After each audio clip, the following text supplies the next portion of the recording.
On January 20th, Donald Trump issued an executive order pardoning or commuting the sentences of everyone alleged to have committed crimes at the Capitol on January 6th, 2021. Today in studio, we have four people with intimate knowledge of that fateful day as they were at the Capitol on January 6th. We have a full panel today, so gentlemen, if you would introduce yourself, we'll start down here. Stuart Rhodes, founder of Oath Keepers. Jay Johnston, actor. Jake Angeli Chansley, the shaman from J6. And Nick Oakes, I did 2 years. All right, why don't you bring that up close to your face? A little better. So, there's four of you guys, and everyone has a different experience on the 6th. Why don't you go ahead and start and tell me what the situation was for you on January 6th, and then through the court, and then we'll go through the yeah, sure. Here. So Oath Keepers was there to do security that day at two permitted events on Capitol grounds. One was the Latinos for Trump event in Lower Senate Park, what's called Area 7. And the other one was the Ali Alexander Stop the Steal rally right outside the doors on the east side in Area 8. And that's why we were there to do security. And our guys escorted a bunch of people from the Ellipse rally in the VIP section towards the Capitol for Ali Alexander's event. And then they got swept up in the excitement of the day and walked into the Capitol 20 minutes after Congress had recessed.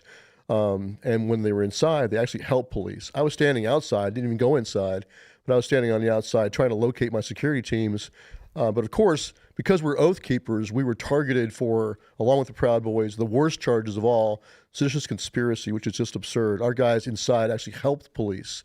In fact, there was one officer, Harry Dunn, who was on his M4 getting ready to shoot a bunch of Trump supporters, and our guys stepped in between and de-escalated the situation, put their backs to the officer, put their hands out towards the Trump supporters and de-escalated it. But on the stand, he lied, and we caught him in the lie. We caught another Capitol Police officer, Lazarus, lying. He was caught later by Steve Baker on video because they said they were both together. Well, later on, Steve Baker discovered that the Lazarus guy was actually under the tunnels, under the Senate. So we caught him in perjury. But that's what happened to us. And so we were railroaded through a show trial. It was all about stopping Trump from being able to run again, disqualifying by the 14th Amendment. That's what really happened to us. So I got 18 years because I refused to turn on President Trump, refused to bitch out, which refused to take a plea deal, went to trial along with my co-defendants. So I got 18 years. Kelly Meggs, my co-defendant, got 14 years. And then on down the line, Jessica Watkins and Kenny Harrelson, I believe, were like 7 and 5 years each. Wow. So long story short, though, this is all a big setup to try to get Trump out of office. It's a complete dog and pony show.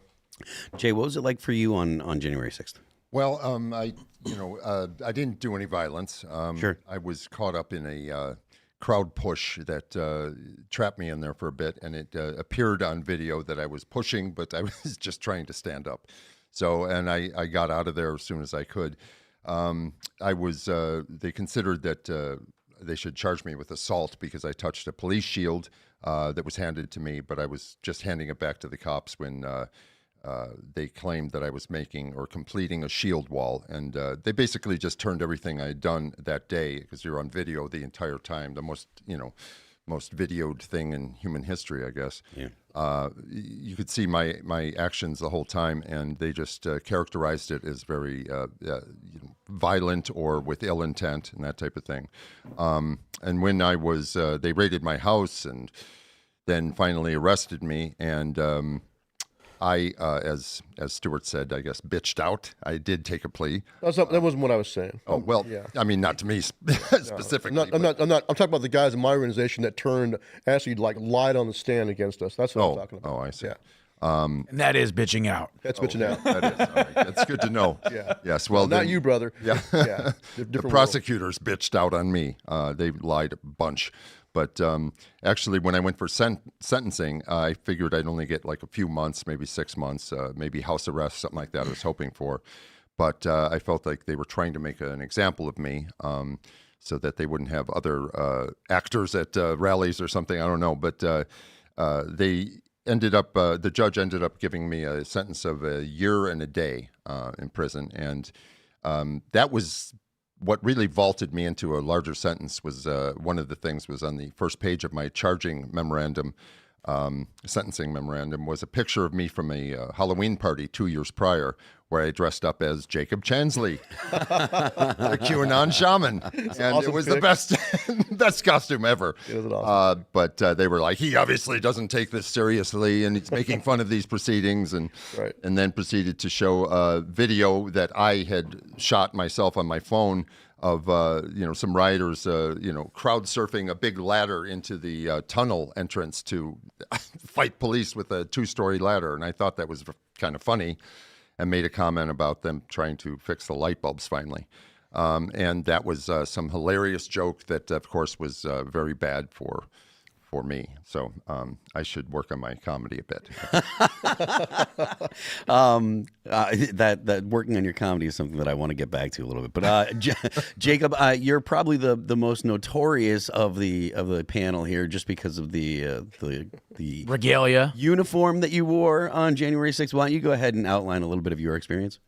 My experience was a day of unity, peace, and love. And when I made my way down to the Capitol building, in my experience, everything was fine until the police started shooting concussion grenades, tear gas, and rubber bullets into the crowd. That's when all hell broke loose. That was when the riot started, okay? So if the police were shooting tear gas at the barricades to push people back from the barricades, that would make sense. But they were shooting it into the middle of a peaceful crowd. So people are going to move forward to get away, to get away from the tear gas. I don't know. I mean, you're a Marine. You know tear gas sucks. Yeah, it is your instinct to move away from it, you know? So that was when all hell broke loose. I saw people breaking in the windows and stuff on the Senate side.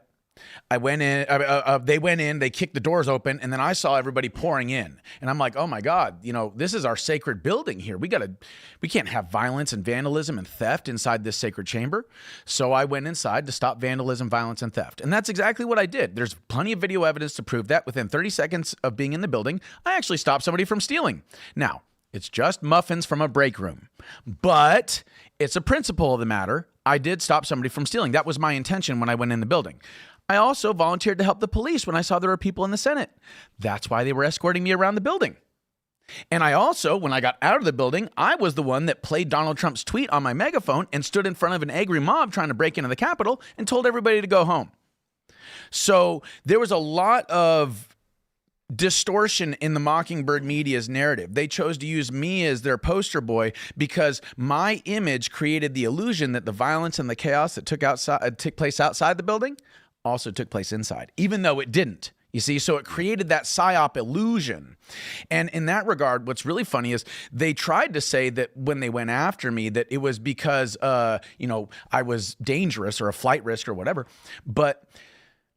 And then they tried to say there was no bias in their approach to this. But when I asked for my regalia back when I got out, the government didn't want to give it back because they said that the regalia, the horns, the face paint, the staff, my presence there was a quote unquote sign of strength on January 6th. And so now it makes... Shit, you can borrow mine. Thanks. I mean, now it all makes sense. Why they kept me in solitary, why they made me an example, why they gave me a 41-month sentence, why they put the sentencing enhancements that are unconstitutional, why, just all of it makes so much sense. How long were you in solitary? 10 and a half months. Over the entire time? Well, kind of. They transferred me over to Colorado for a psych eval. And what's really crazy about that, and this just goes to show that when you ask a lawyer to represent you, make sure they are going to represent you. Because when I got back from Colorado after my psych eval, my lawyer had lied to the media and told everybody that I was schizophrenic, bipolar, depressed, and delusional. None of which was in my psych eval. So, I mean, this is, and coming back full circle, this is why we need real representatives in the Congress. Because most of our congressmen, guess what? They're lawyers. Yeah. Stuart, why don't you go ahead and take a minute to talk about what your experience was like? Yeah, so I went to January 6th to cover it as a journalist. I was there with the media group I'm a part of called Murder in the Media, which is why we doodled that on the door, which was a big spicy moment, and then had the somewhat famous photograph of me smoking. That word does tend to get people a little nervy, right? Especially Congress people. It's a sarcastic name for a funny media group. We do more comedy than news. We're a Telegram bunch, and we were out there covering the Trump rally before, and the footage wasn't great. There wasn't that much going on. So when things started to happen, and what you touched on is very true. There were two January 6th. There's inside the building and outside the building. And none of it would have happened if those cops did not go completely hard on a group of people who were not expecting it and not used to it. Like, this is not BLM out there. This is angry dads, and I mean, I heard the people say, "Hey, I thought you were on our side." Well, they learned today that they weren't, but that's what set this thing off. And A lot of grandmas too. yeah, a lot of exactly. When as a man, when you see these grandmothers being maced and tear gassed and flashbanged, there's a certain reaction in your heart. Yeah, push them down and run over them as That's they when leave. the crowd shifted. Yeah, right. Exactly. So and then as soon as people were inside, which wasn't too difficult apparently, the mood was jovial. It was people are walking around inside the lines. When you see that video, people orderly. That's an accurate representation of what was in there. People go in, and it was more of a, well, damn, we're here. What now? Yeah. So I'd like you all to actually comment about the dynamic that you were talking about, right? So inside, everyone, and now that you mention it, I don't recall seeing any video from inside where people were even getting rowdy. Like you hear people like talking about, oh, that's a crazy riot when they're staying inside the ropes and stuff. So There's some, but we suspect the ones that were violent inside, like for example, there was a situation. Tariq Johnson, I don't know if you saw the black officer with the Trump hat on his head, and so he recruited an Oath Keeper retired cop, Mike Nichols, on the east side to go up with him up the steps, and he gave Mike Nichols his bullhorn. And Mike Nichols said, "Oath Keeper coming through," and part of the crowd. We weren't allowed to show this to the jury, of course, but he went inside with Tariq Johnson and helped get some of the Capitol police officers out who were all dressed in riot gear. There were some violent people inside. He suspects that those were provocateurs. There was inside job provocateurs. Very few people being very violent inside. But that was the one exception that I know of, was that incident. But once again, we were not allowed to show any of that to the jury. We're not allowed to show any footage of an Oath Keeper cop helping the police, because that doesn't fit the narrative. The narrative is we're anti-cop somehow. So generally, and this is just, I want to ask this of everybody, do you guys feel like you had a fair representation? The prosecutors were actually giving a fair representation? Now, I understand the prosecutors are going to try to, convince the jury that you are guilty. That's their job, so that does make sense. But do you feel like it was a dishonest portrayal, or do you think that it was something that you could say, no, there were times where they were saying things and I can understand their perspective, but I disagree with it? No, they were outside the lines. They were suborning perjury. They were coaching lying on the stand. They were withholding what they call Brady material, exculpatory evidence. And one more thing, do you think the judges were also biased beforehand? Yes, absolutely. Absolutely. Now, I actually want to comment on that, okay?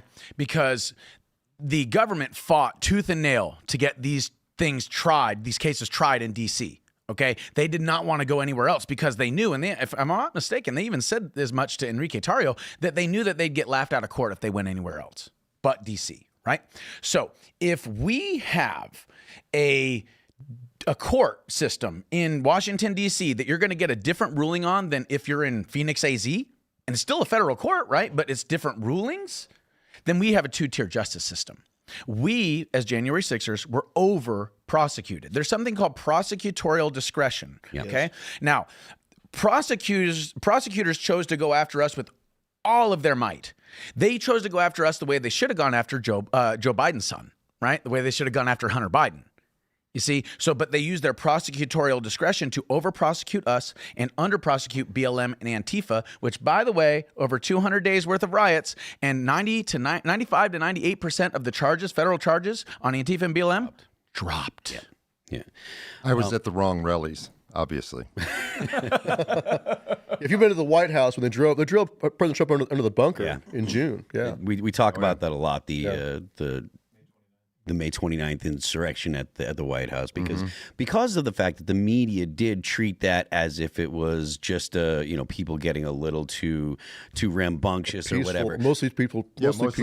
But if that, I think everyone around the table here and pretty much all of our viewers would agree that, if that were to have been Joe Biden or Barack Obama, all of the people at the White House would have been wrapped up. And it's possible that Secret Service would have gone kinetic on them, Absolutely. So, And don't forget, the pro-Palestinian Hamas people stormed the Capitol just the other day, thanks to Rashida Tlaib, right? Wasn't that last year? into the Capitol? Did they actually Into the Capitol building, into the dome area. Yeah. They were in there unlawfully, from what I understand. understand. Well, I think the most egregious time that happened was during the Kavanaugh hearings. People came into the Capitol and the Supreme Court, and they were greeted by AOC and Nancy Pelosi. Yeah, I mean, Then they post their fundraiser. Like that's wild. this kind of stuff is part of why so many people in the U.S., I think, actually look at the situation when it comes to January 6th and they say, well, wait a minute. Right, like, so it's bad the guys that were fighting the cops, right? We can agree that that's bad, and this is just a genuine sense. I'm not trying to make an argument for that or against that, but I feel like the genuine sense is it was bad the people that fought the cops, but there were so many people that were arrested, and there were so many people that got such extensive sentences, and yet at the same time you had people that were outside of Supreme Court justices' houses, and there was a guy that was against the law. Yeah, it was against the law, Right. But there's a guy legal that was reason for threatening this. to kill one of the Supreme Court. I think it was Kavanaugh, but it might have been Alito. I'm not sure. Either way, it doesn't matter. The point is, someone was actually threatening to kill them, and they were actually on site at their residence. Just like you guys have mentioned, the January or 2020, the Summer of Love, the whole riots across the country, and you hear that the vice president was promoting a bail fund for the rioters, and I also think that that's part of why January 6th happened. There had been a whole year of riots.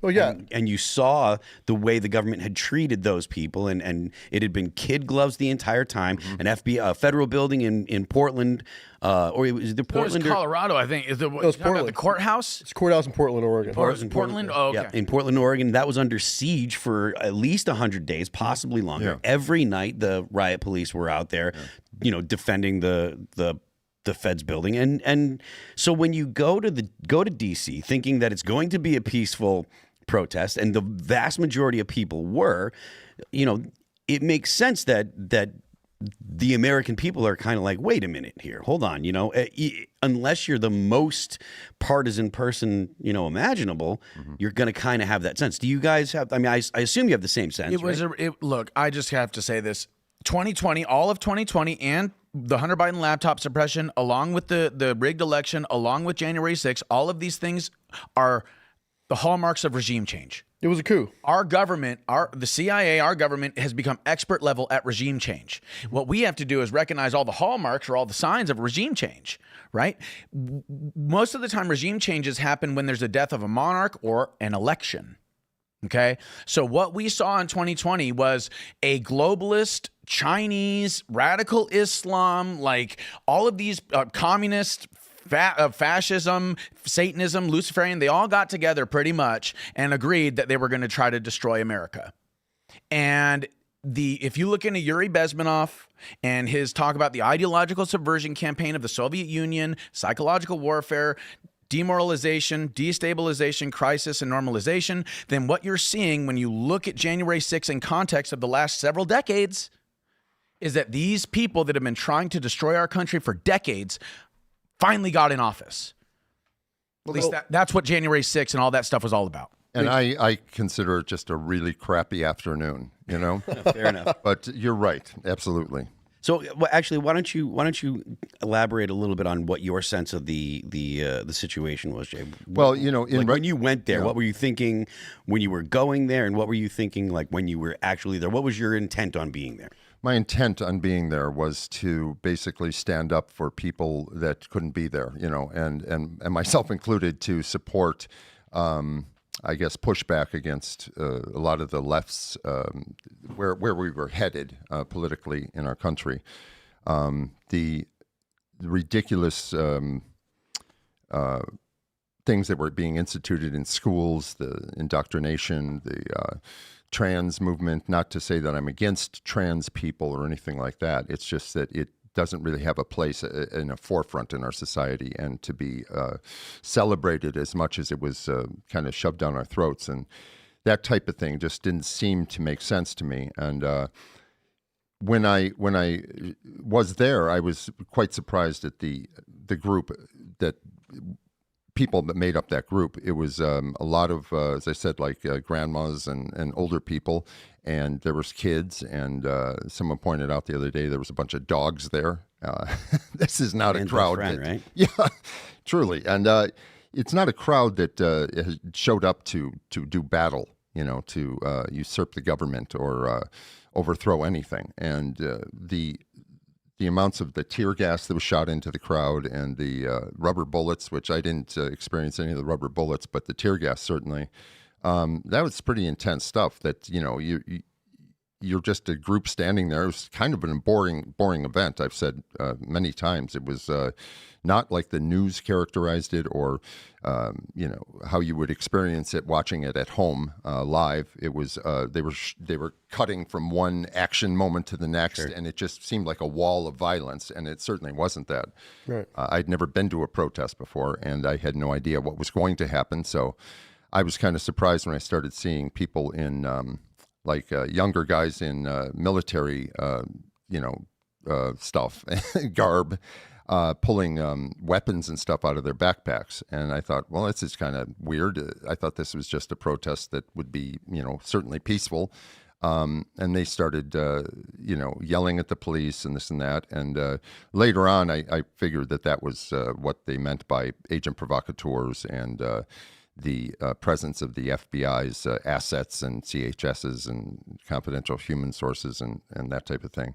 And when I heard about that, it felt like there was a lot of that there, because it was very odd. Like out of nowhere, people would just, start shit with the police. Start stuff with the police, and then I also saw the police being very starting stuff themselves. Like when people would turn around, they'd hit them with a club or just be very aggressive out of with little provocation. And it became very very confusing as to why these pockets of violence were erupting and what people were planning on doing with that. So when I got caught up in it, I didn't feel threatened at all, because the group was for the most part peaceful, and it started getting a little bit rowdy, and I thought, well, this is ridiculous. Like, there's no reason for this. And then a crowd push came, and I got caught in that. But I ran like a sissy away from that, because I wanted no part of it. Yeah, there's no point, So it was a real education in the way that the media can take an event and totally change it towards their narrative. And people remarked to me that I feared for my family when I was watching that, and our way of life was threatened. And I was like, "Are you kidding me?" That's, I mean. It was a manipulated psyop. Yeah, it was a psyop. Yeah. So what happened in 2020 is, like we were already saying, the left was in wide open insurrection across the country, taking over territory in Seattle, Atlanta, all over the place. They were actually committing insurrection. So the reaction to what the violence on the left was going on is why you had Trump supporters wearing helmets and hard-knuckle gloves, because Antifa had been attacking them for years. And there were two other big rallies, November and December, in D.C., where folks marched from Freedom Plaza all the way to the Supreme Court, right there between the Supreme Court and the Capitol, all around the Capitol. So already the pattern was to have rallies all over Washington, D.C., including all around the Capitol. So that's not unusual. And so when people went from the Ellipse to the Capitol, it's because there were already planned events. I believe there was 9 planned events around the Capitol that day, as there had been in November and December. So when people say, "Oh, well, Trump told them to go to the Capitol, otherwise they would never have gone there," that's just not true. Yeah. When he said, "Now you're going to go to the Capitol," what he meant was, now I know you're going to the Capitol for pre-planned events. And so when folks walk there, the fact that they're wearing helmets, because Antifa likes to throw frozen water bottles and bricks and things like that, none of them were dressed to fight the government or take over the government. They were dressed that way to protect themselves against Antifa. Well, that's a great point. To that point, hold on. I think this is important, because I was in there on the January before January 6th on December 12th. I was at the Second Mega Million March, and I've been to a bunch of Trump rallies and stuff. BLM and Antifa are always there. They're always there to counter protest. On January 6th, gone, just gone. Well, they were there just dressed like Trump supporters. Yeah. Yes, exactly. But walking around D.C. the night before, I did notice a few at times I would run across like 4 or 5 people wide down the sidewalk walking on a dark street, and they were all like Antifa looking with the black hoodies and all that, black lock dressed. Yeah, and just sort of shoulder to shoulder looking for trouble. It seemed like and I agree, that's a great point, because there was that feeling that Antifa would be there, and you had to watch out a little bit. So that makes sense that why they were dressed that way. So was that your experience as well, Stuart? Yeah, I mean, Nick, but Nick, I'm sorry, I apologize. I'm Stuart. He's over here. Nick. Sorry. You're good to go. I'm Stuart Nick over this here. wasn't. They're always here, and and it's still true in a lot of places. You can't wear a Trump hat in a lot of major American cities. You're at definite risk. Like this wasn't the worst riot I've seen. Like I've been to Portland. You know what I mean? This is so you have to understand the mood of the people there who again came for a Trump rally. I wouldn't even call it a protest really. It was just the people were all there to hear Trump speak.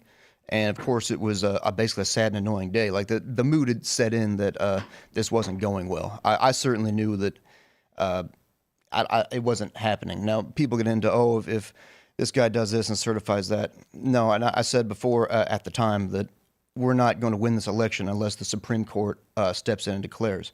And if that's not going to happen, then Joe Biden will be president, which is exactly what happened. Yeah. Mm-hmm. And it wasn't a happy day. But that's where the sentencing and this is what happens when leftists take over every institution in your country. It's not considerably different from what happened in, say, like the 1980s in Nicaragua. The law is only enforced one day. So when your business gets ransacked, it depends who's doing the ransacking as to whether those charges are filed.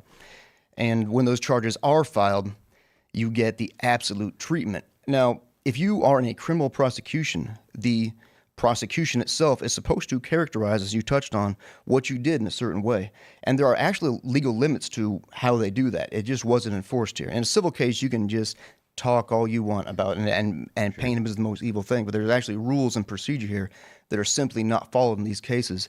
And that's how you get things like everyone who invaded the Capitol as a part of a leftist cause who did get arrested faced a maximum of a $48 fine and all charges were dropped. If they hadn't been dropped, well, that characterization would have ended in a $48 fine. It wouldn't have ended in 4 to 18 years in prison that the people at this table got. Yeah. And so to touch on what he said earlier, the jury, we were not allowed to have venue change. And the reason why no one was allowed to change venue is because they wanted that precedent for everybody Trump. fought for that. They didn't want Trump to be able to point to venue change and when he was charged and then later on convicted. That's what they hoped they were going to do. So, but the jury pool in that case was drawn from the victim pool. The judges described Washington, D.C. residents as the victims. It's as though you were been accused of robbing a Walmart, but they drew the jury from the people that were in the Walmart on the night of the crime. That's what it was like there. So you're drawing the jury pool from the victim pool. Impossible to get a fair trial in Washington, D.C. Most of my jurors had been on the pink hat, pussy hat parade. They had done that. They had done the Walk for Our Lives, March for Our Lives, anti-gun stuff. They were radical. They'd gone to BLM protests. They were at the riot outside the White House. Your lawyer couldn't. I mean, no jury, no venue change. No. How are you going to strike them? The jury pool is endless. It's all that. Yeah. Well, and they also recycled a lot of the jury pool as well. Like, so what exactly are we talking about here? We're talking about a two-tier justice system. Okay, now, when I said that it was like a regime change, I would like to give the facts behind that if you don't mind. Let's start with, we knew early on in 2020 that this virus came from a lab in Wuhan. We know that, we said it, right? Then we also knew that what was happening with the BLM and Antifa riots was riots. It wasn't peaceful, mostly peaceful protests, right? Sure. So we see this track record of being deceived over. That precedent had been set since probably Ferguson in 2013, I think. That was when you heard. Well, I mean, what's his name? Rodney King riots. I mean, like this idea is it's been for a long time that, and if you look at it, every single election year, presidential election year for the last several decades, there's always a new virus and a new race issue that gets brought up every single presidential election year. So anyway, so they set all that up. Then they have the Hunter Biden laptop suppression. Then you have the Zucker boxes, you have the mail-in ballots, all of this stuff because of COVID. And remember, they were also saying that Trump supporters going to rallies were super spreaders, but these people rioting in the streets were peaceful protesters, okay? So once again, we show the media's bias, okay? Now, when we get to what happened on January 6th, we have to remember that 3 weeks before January 6th, Nancy Pelosi and Mitch McConnell changed the law. They made it to where Chief Sund, the Capitol Police Chief, could not invoke the National Guard at will. He had to file paperwork now because they changed the law, okay? So when he files the paperwork asking for the National Guard, Nancy Pelosi and Mitch McConnell say no. Why do they say no? Because bad optics and because there's no need. There's no paperwork that says we need the National Guard there. Now, Yogananda Pittman, who Tariq Johnson actually has blown the whistle on this woman, she's in charge of intelligence in Capitol Police. Okay.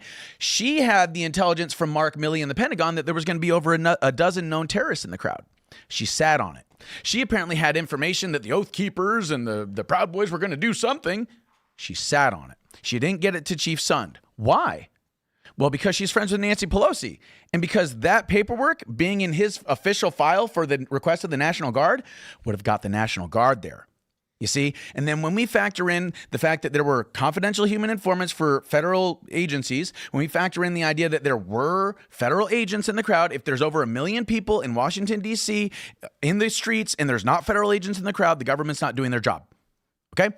So coming full circle here, we also have BLM and Antifa not showing up to protest as counter-protesters, but infiltrating the crowd.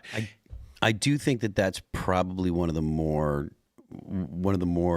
notable issues that was fairly obvious. Like you guys had said, BLM and Antifa had been active opposition at every single Trump rally. You couldn't go to a Trump rally without there being, at least some Antifa, Right. black bloc wearing the whole That's why get up. that's why both Oath Keepers and Proud Boys over the entire administration, we've been out there in the streets constantly defending people against them. That's why we were out there. And that's why we're there. And J6 too, same thing. And you guys didn't see any of that. Well, now this is really important though, okay? Because this is the conclusion of what I'm getting at. What was the reason for the setup of the riot? Why? Well, because they wanted to stop the debate regarding the certification. They didn't want that information entered into the record. That's number one. And if the riot didn't work, they were going to use the pipe bomber as the excuse. They still have not found that pipe bomber. The Secret Service erased all of their text messages. Okay, that's 1512 right there. That's destruction of that's an obstruction of an official proceeding, destruction of documents or whatever. But anyway, point is that all of these things happen in sequence. The media is there. All of it's all a big setup. By the way, also a Ukrainian spy named Sergei Dubinin was there. I only know that because the FBI told me he was a Ukrainian spy because he asked to take a picture with me.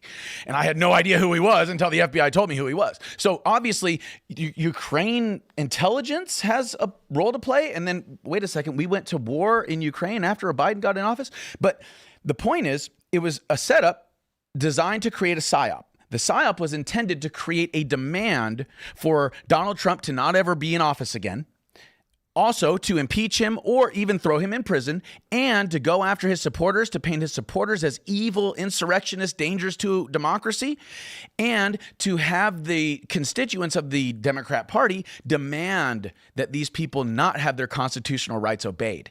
So we see the layout here of how it is that they saw that, okay, if we're going to do a regime change, we need to go after this group, and we have to figure out a way to demonize them as much as possible so that when we go after them in the media, the country will cheer.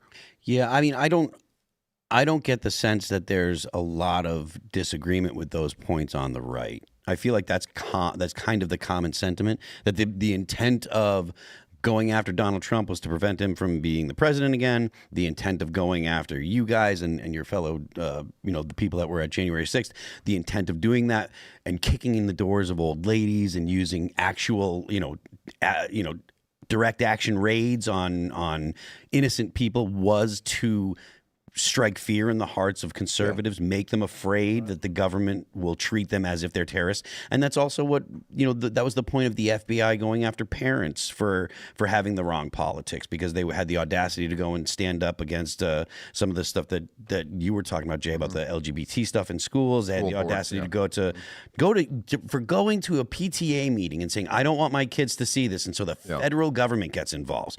So I think that that's the general consensus.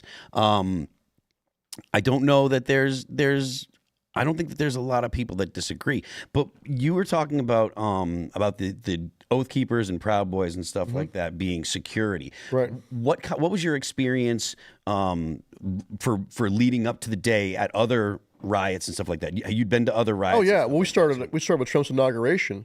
So January 20 of 2017, we're on the street in D.C. escorting people like vulnerable people. Antifa likes to attack the elderly, Yeah. disabled veterans, women, families. So we were there on the ground at that event. They were black blocking all over the place, trying to stop access to the inauguration. A lot of them. They stopped me from getting in. Then we worked. Oath Keepers and Proud Boys worked together in Berkeley twice because we had seen online. We saw the first Berkeley rally where the cops just stood back and let Antifa beat people. Yeah, and we're not going to have any more of that. So we stepped in, and so did the Proud Boys. We teamed up and protected the 2 rallies in Martin Luther King Park in downtown Berkeley successfully. Where I think his nickname was Epic Stickman.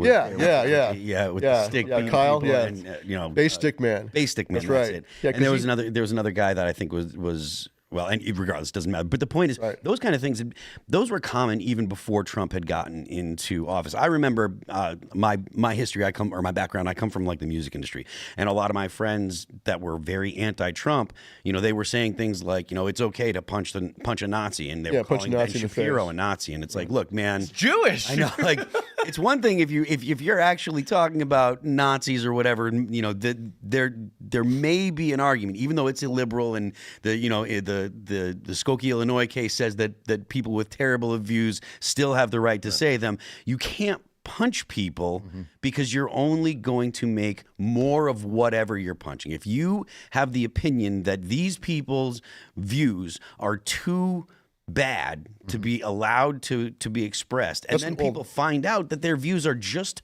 normal conservatives, and they're being attacked by Antifa, people like, again, Ben Shapiro that was when Ben Shapiro first had to start getting security. People like, regardless of how anyone might feel about him, Milo Yiannopoulos, who was, he liked to go ahead and say things that were inflammatory, but he didn't have particularly extreme. He has the right to views. free speech. Exactly. Right. So when that happens, you're going to get that pushback. And so please continue. I just wanted to point out that was something that the Proud Boys and Oath Keepers, that had been going on long before even Trump actually got into office. So of course. But if you don't protect free speech for everyone, then you get no free speech for anybody. And so that's why we were in the streets, is to protect Americans' free speech. And I don't care what your political view is, you have a right to express it. And that's what we were doing. And so our pattern, this was kind of bizarre to have them label us as violent.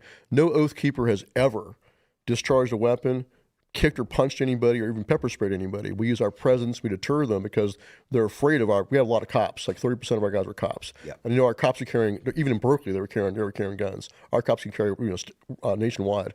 So we were effective at deterring them. Proud Boys, their way of doing it, a little bit different, more like street fighting, but power to them. I have no problem with that. It's kind of yin and yang kind of thing. But together we were very effective. Antifa hates us, and the left hates us, which is why with January the 6th, they wanted to make Oath Keepers and Proud Boys the poster groups for January the 6th. And here's how you know it. February the 16th, 2021, just weeks after J6, Benny Thompson, who later on went to chair of the J6 Select Committee, he filed a lawsuit as lead plaintiff with other members of Congress suing Trump, Giuliani, Proud Boys, and Oath Keepers, alleging conspiracy between us to attack the Capitol. That lets you know that's where the narrative was set. And everything else after that is kabuki theater to make that true. All our prosecutions, one way to look at this is like one big conspiracy case with Trump as the kingpin and everybody else as his co-conspirators. But they wanted to tag Oath Keepers and Proud Boys, and like Enrique Tarrio and myself were named in particular as his lieutenants. So that's why we were selected out for the worst charge of all, seditious conspiracy, even though our behavior inside the Capitol was many times better than anybody else that was in there. But they wanted to pin those two groups as the most dangerous groups in America and Trump's soldiers. Now, you'd never had you never had any contact with the president, have you? No, never have. No. And I think Enrique's in the same boat. He'd never actually spoken to the president either. But the conspiracy charge is so easy to get a conviction. And that's why they used it. Okay. The conspiracy charge was originally invented to go after the mob. Okay. So this comes back to prosecutorial discretion and overcharging people. So the government is essentially overcharging people to gain a conviction, right? So in this case, with what you guys are going through, all they have to do is get 2 people on the stand that say that the government story is real, and legally they can throw you in jail. And that's how they put the mob in jail. But then they've been using that to go after American citizens that aren't mobsters. Yeah. Right. Well, anybody knows a conspiracy is the charge they used to get you, and they can't get you in other stuff. But they didn't even need it. That was just the cherry That or on top tax for us. evasion. But I want to talk about how much of this really is theater, because it's not just the government doing it to us. It comes from all directions. And I've never told this story before, but somebody actually attempted to frame me as the pipe bomber. Oh, really? Oh, Yeah. Please go on. We all get banned from D.C., right? That's part of your pretrial whatever. And sorry, you were probably locked up for all that. But Yeah. they I don't was want you solitary back the in whole time. neighborhood, right? So as soon as I was banned from D.C., which is not surprising, and I didn't have any desire to go there. It was fine. I get a notification in my Gmail that I have a hotel checked out for Washington D.C. And I think to myself, well, that's awful strange. I certainly don't have any plans to go there in the next couple of days. What had happened was somebody had used my name, and I've been doxxed so many times, it's not hard to get my information, to register me as going to D.C., and then called and told the cops or FBI or whoever that I was the pipe bomber and I'm on my way back. And so I call up my lawyer and I say, you know, this is real strange. Why do I have a hotel reservation in D.C. that I didn't make? And the only reason it popped up in my Gmail is because they used my real email address and it popped up my calendar. Like I didn't get the reservation email. I just had a calendar notification. And this is how I found out that somebody attempted to sell me to the FBI as the pipe bomber. And this just keeps going on. I mean, even when I was locked up in prison, what's called the unit counselor got a call from my lawyer and says, I got some good legal news. Let me talk to Oaks, see about getting him out of there. So he calls me down. Of course, that's a conversation you want to have. But I detected some falsity in the situation because my lawyer had been dead for months. So I said, this probably isn't legitimate. What they were doing is trying to get me on the phone to say something incriminating, even though I'm already in prison, though I was beating the case at that point. And there you go. It's this. How much of this is the government? How much of this is leftist enthusiasts? You have to draw that line where you want. But this is the whole of our country went down this road for so long that we're just steering off of that. I have great hope for the future, but we have to be careful. If you are in any sort of political dissident circle, you have to understand what you're really up against, and it's not just the FBI. It's lawfare. And international entities, because I mean, think about like with FISA or Five Eyes, right? If our government can't spy on an American citizen, they'll just ask the UK to do it. Project Echelon. Yeah. You know what I'm saying? I'm probably banned from the UK and Australia. Well, I gotta check it out, but I don't think they're gonna let me in. We are dealing with a global phenomena. Yuri Bezmenov in the 80s talked about the global communist conspiracy, you guys.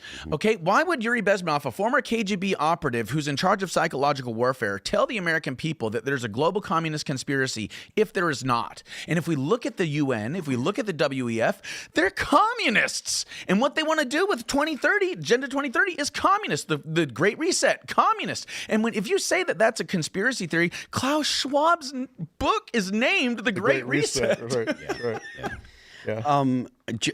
Jay, I want to ask you. You've been a little bit on the quiet side. What was your experience? I'm a little bored.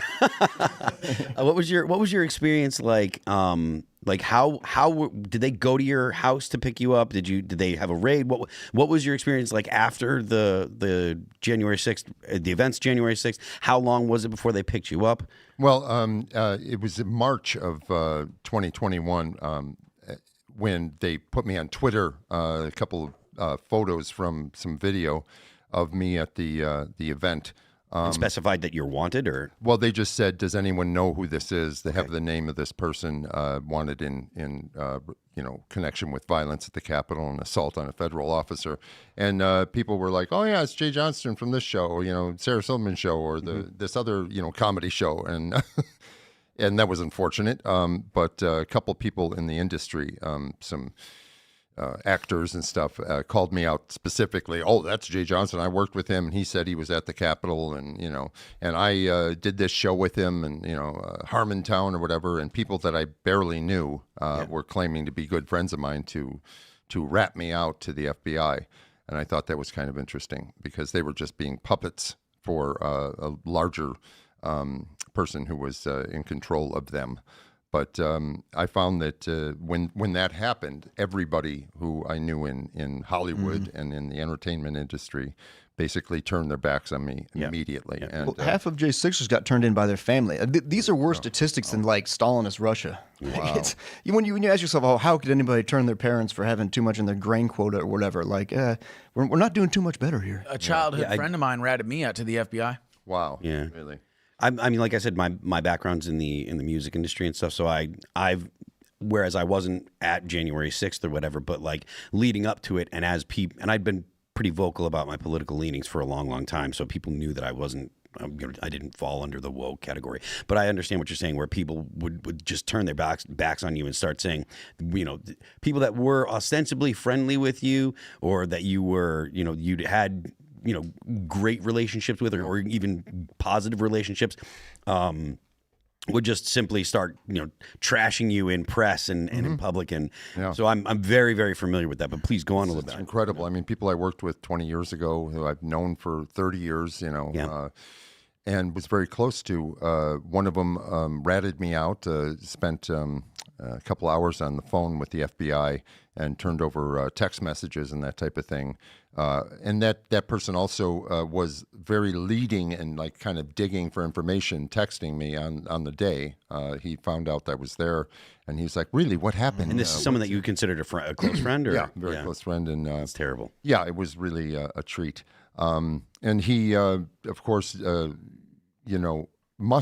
can't even imagine his mindset. Must be that, that guy I've known for years is obviously a terrorist, a domestic terrorist, and wants to destroy our way of life and whatever. I've no idea. It just seems like a cloud of nonsense descended upon people for the last few years. I mean, granted, this happened 4 years ago, but it hasn't let up, really. I mean, people still, that day when I was put on Twitter by the FBI ended. I mean, I got fired from my jobs, and I called my agent to say, well, I think I got fired from Bob's Burgers. I mean, and I don't know because nobody called me. Is this true? And my agent was basically like, we don't know about that, but we're firing you. Because we're downsizing. That's why, whatever. So basically, that was all, gone immediately. And, they hired somebody to do an impression of my voice on the show, which is hilarious. And, it's pretty good. But, it's just like people that basically I had worked very, hand in hand with, side by side for years. Absolutely nobody reached out to me at all. I mean, I didn't feel like I could reach out to them because I knew I was a pariah, and I didn't. Did you live in California? Yeah, I'm in Los Angeles, and actually, you brought up Rodney King. I live near where Rodney King was beat up, so there's a little plaque on the corner. It's not so good. What you went through, though, was the intention of the PSYOP. Yeah. Yeah. Well, I think we all experienced that. Even in Texas, I had people that, I'm your ride or die buddy. Next thing I know, they don't answer your phone anymore. So you find out who your friends really are. You go to jail, and you find out. Yeah, you figure, like I had family members of mine, one of them that I thought loved me very much, said that I was a disgrace to the family name. And didn't even want me to mention at a family event while I was in prison. I mean, a lot of people have experienced some form of cancellation in the past 10 years. But I think the stuff that you guys have gone through, to be... I was already canceled, so my people are pretty good. Like, we already weeded them out. I mean, you say the wrong word, or you say the wrong thing, you make the wrong joke or whatever. This is a CCP system. This is what they're doing. They're modeling themselves. Our culture is being modeled on CCP system in China. Well, and that's... Social credit score. That's because of who's in the government. So if we can talk about this, I really think it's important because there's a lot of people online that are complaining about a certain country, and I understand, okay? We're talking about Israel, okay? I understand what Israel is doing in the United States as far as lobbying and all that stuff. Guess what? China's doing it too. And so is Russia, and so is any other country that is going to get in this, country-wide gangbang that has been going on for a long, long, long time, okay? That's why we've been getting screwed. When Donald Trump came in and said, we're not doing this anymore, then their local whore decided to no longer be a whore, But now what we're seeing, though, is that, look at it like this. In Sun Tzu, Art of War, he said that if you want to know who your spies are, what you do is you take each of your generals into your tent individually, and you give them each a different piece of disinformation. And then when a certain piece of disinformation pops up in the enemy camp, you know who your spies are. You know where your leak is at. So it's like putting a different color dye in each of your different little, Dye holders. Yeah. So the idea here is that if we look and see who's pushing this Chinese agenda, this New World Order, One World Government, UN 2030 agenda, we see the dye in the water. We can see the networks of news organizations, newspapers, magazines, social media influencers, celebrities. We get to see the whole globalist apparatus if we know what to look for. Yeah, I mean that the influence of globalist organizations like the WTO, the International Monetary Fund, those kind of things are something that our viewers are actually really, really familiar with. Like they're pretty. I think they're pretty read in on the dangers of the UN, the dangers of continuing to be a part of those organizations. And it's at least my sense, that we really dodged a bullet with Donald Trump, being elected this time. And I've said Literally. before, yeah, literally. They tried to kill him when they could not keep him out through all the other mechanisms they tried to kill him. Really. And God had other plans. That's right. I've said more than once that leading up to the election, I didn't think Donald Trump was going to win. And the reason I didn't think this time? This time, yeah. I didn't think Donald Trump was going to win because I didn't think that he was going to be allowed to win, right? So I really had thought that the powers that be, the establishment, the entrenched bureaucracy had enough control over the media and enough influence over the population where there just wasn't going to be the votes. And if there were going to be something, and if it was close, they would have the means to fix it. And I tell you what, I've never been happier to be wrong. They tried. But it also not only does it make me happy that I was wrong, but it also gives me more hope than I would have had.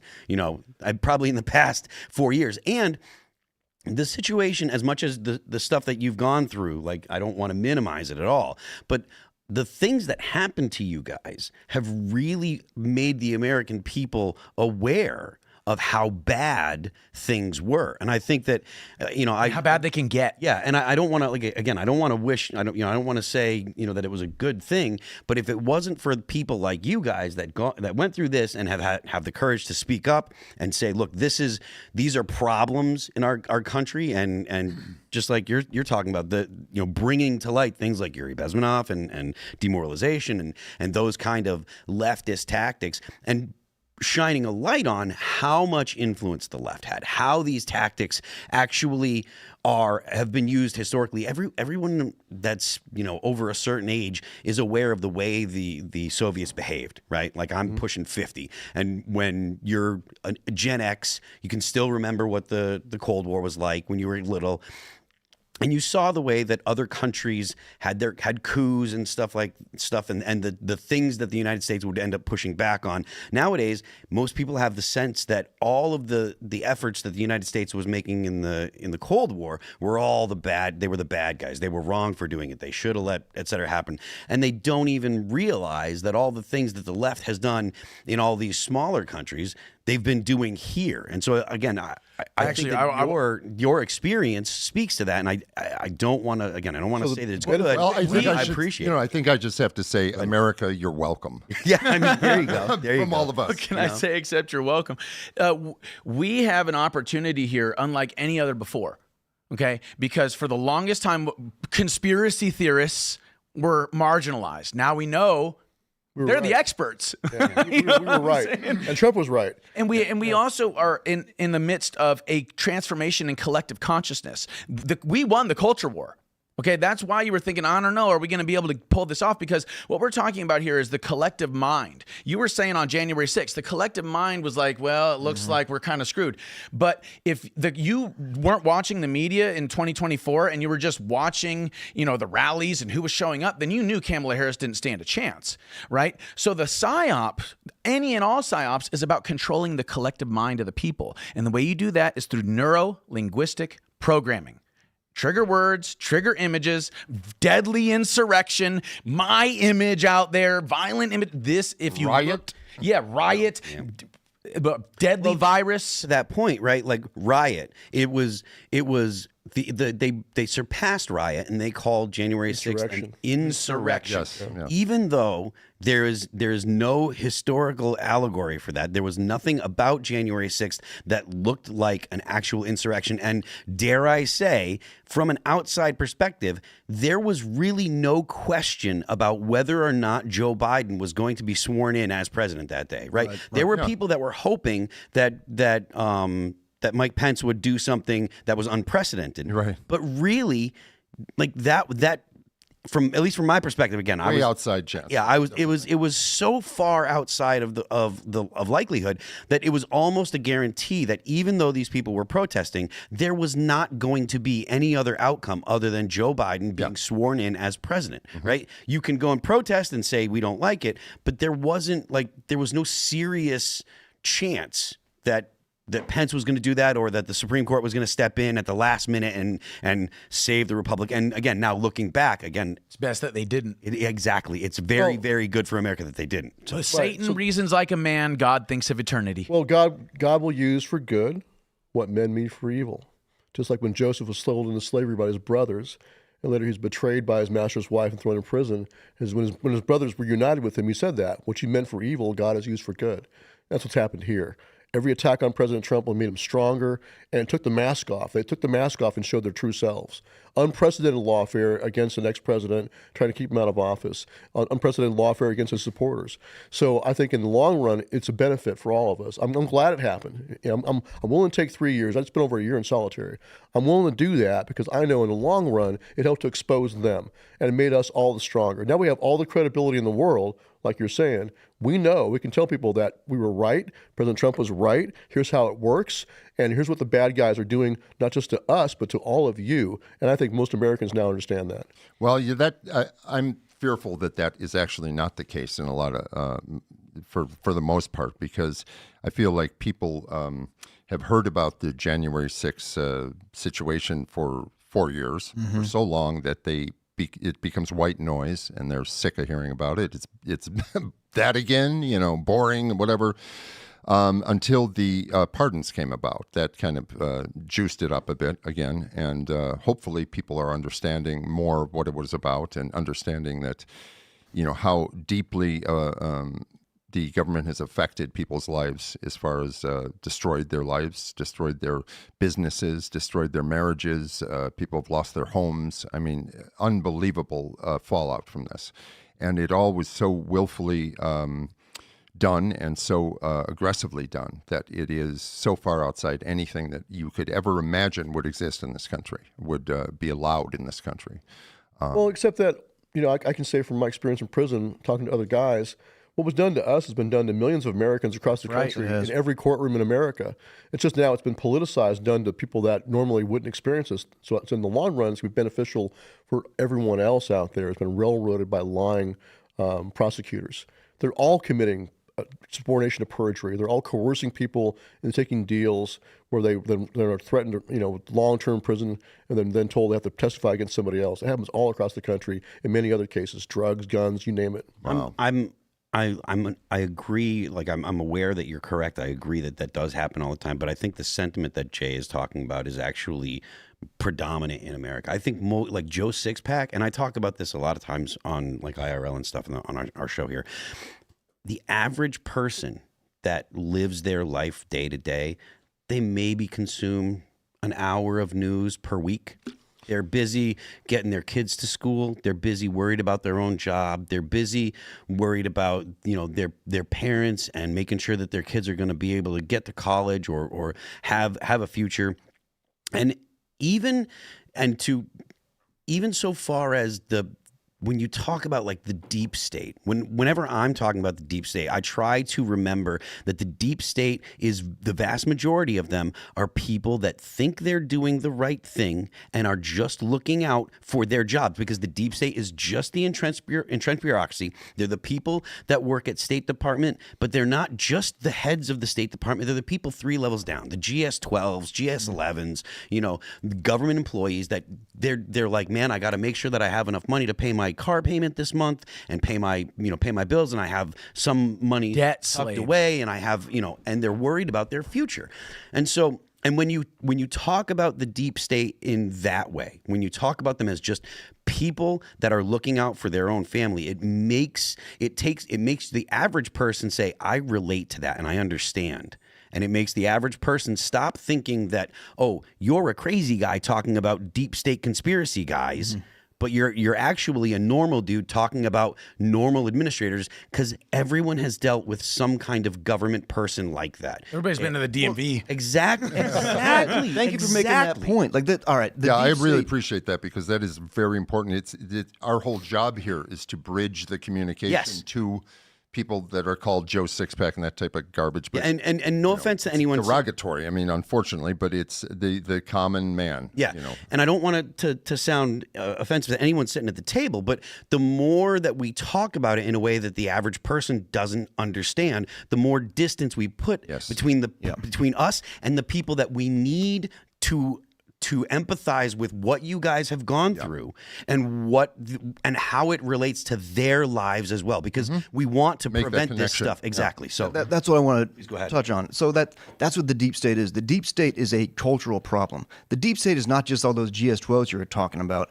What is the GS-12? Government employees. Yeah. Oh, okay. You make a certain level of it. Okay. Right. Career bureaucrat. Yeah. They could work in any three-letter agency or government department or whatever. There's so not many necessarily of them. like spies. It could be people that work for the DOT. Right. Transportation. But they generally believe the same things. And they generally believe the same things that Netflix writers do, that college professors do, that people in Congress do, that the entire professional classes our country believes in as a whole. And to illustrate that point, a psyop. To illustrate your point, in D.C., which is where the bureaucracy is located, it was 96% Kamala Harris, 4% Donald Trump. Go ahead. I'm sorry. So that you're up against a culture.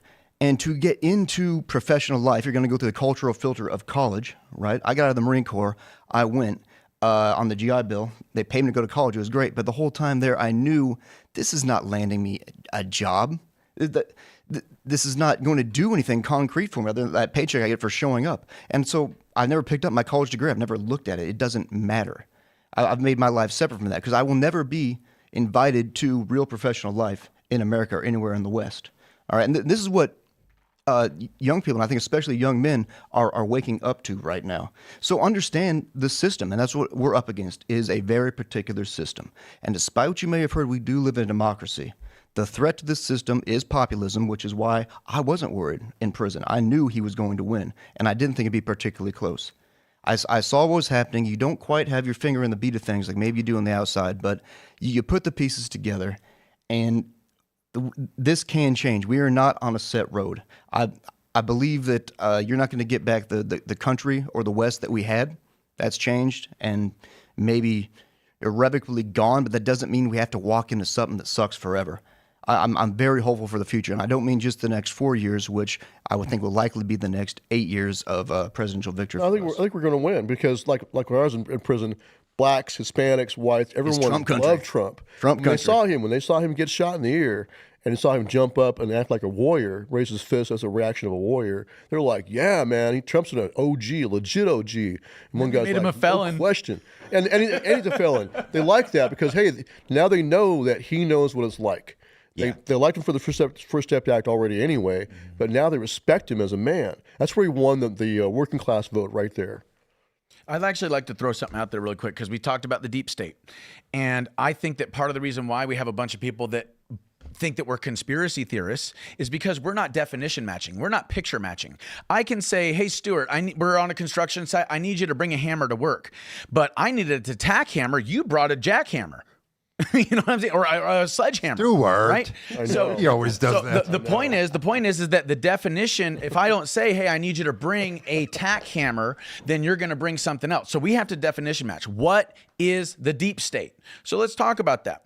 So our founding fathers defined tyranny as the consolidation of all three branches of government into a centralized power, like what they were dealing with the crown, right? The crown wrote the laws, adjudicated the laws, and enforced the laws. Okay. So the founding fathers decided to break all these, these branches of government up and put checks and balances. I could get into all that another time, but the point is another time. Yeah. Yes. The checks and balances within the system keep tyranny at bay. That's the theory. If you corrupt the checks and balances of the system, you don't need to corrupt the whole system. You just need to corrupt the things that keep tyranny at bay, right?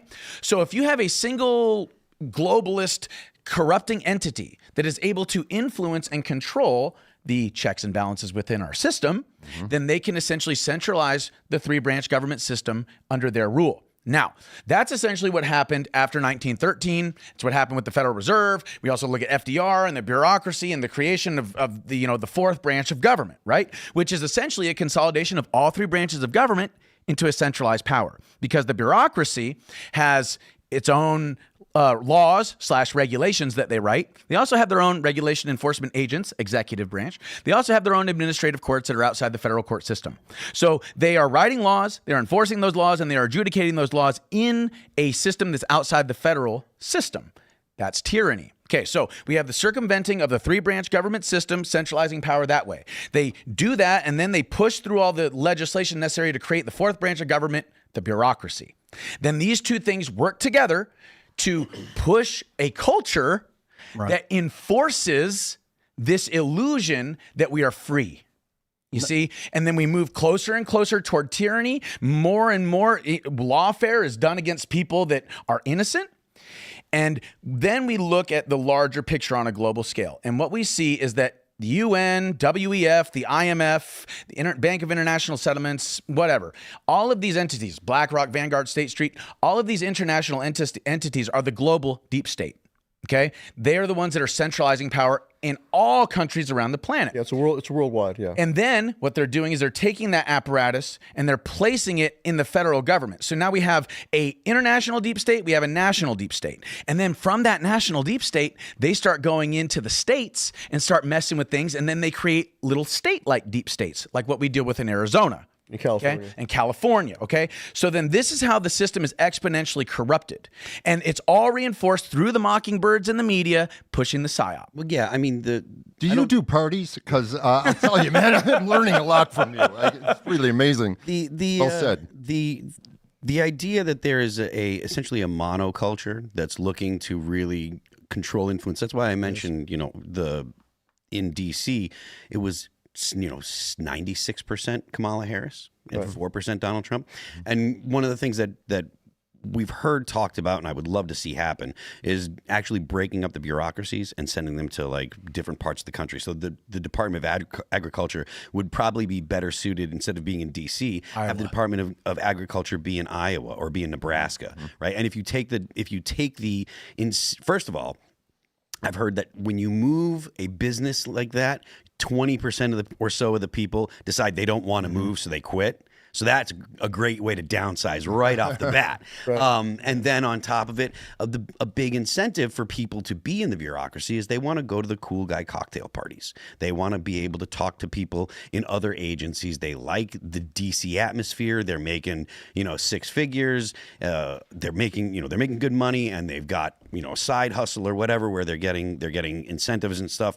And they can hang out with all the cool people there, where the movers and shakers are. I mean, you want to be the elite. Yeah, I mean, I'm sure you've all. That could be said for L.A. and New York. For there should be an elite. That's my point. Don't get caught up in whether 100%. It's republic or a federalism or your individually chosen system. It doesn't matter. 100%. What matters is the people who make up that system. Are they focused on things like honor? Does that matter to the people that form your government and neighbors? Because you know what matters more than laws?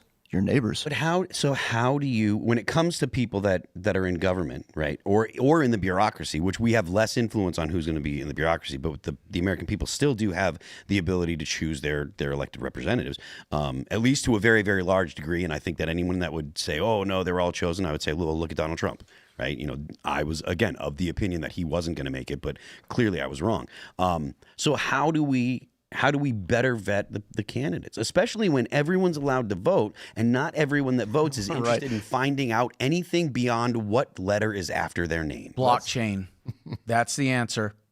Crypto, blockchain. We have to have total transparency. I know. I've got a real fix. Look, this is where I'm going to get spicy, all right? And hold on, before we go on to that, and I'll get to that real quick. I don't see how a blockchain is going to guarantee that the person that's running has integrity. Oh, well, that's not, well, no. The blockchain is the transparency is all I'm saying, but I want to hear what you have to say. Yeah, go ahead, please.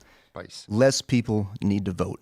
I am with you, brother. Okay, you might be with me, but how do you get there? That's I the don't big- have any I idea. got that. I am got a that. landowner. Let's hear this. I'm a member of the gentry. The problem with democracy is people like to vote. That voting right has forever expanded. So it was a very small thing. What was it? White male landowners in the beginning? Okay. So you had an elite class, and I'm not against having an elite class. I'm an elitist. I don't shy away from that. What we need to have is the already inevitable thought of universal basic income. That's going to happen. I believe that's set on that path. So as long as we're going to have this, let's pop it off next year. And I think you can get elected preaching this, and maybe I'll try. Let's pay $500 a month, whatever the number is to you, enough to buy an Xbox. You can take this payment, and you can be rich, you can be poor. It does not matter. All you need to do is opt in, and the only thing you are required to do to opt in is take that voter registration. Renounce your right to vote. That's right. And you'll get your money and keep it. It's fine. But that will remove from the voting pool the people that might be expanding this government to the point that it's been so far.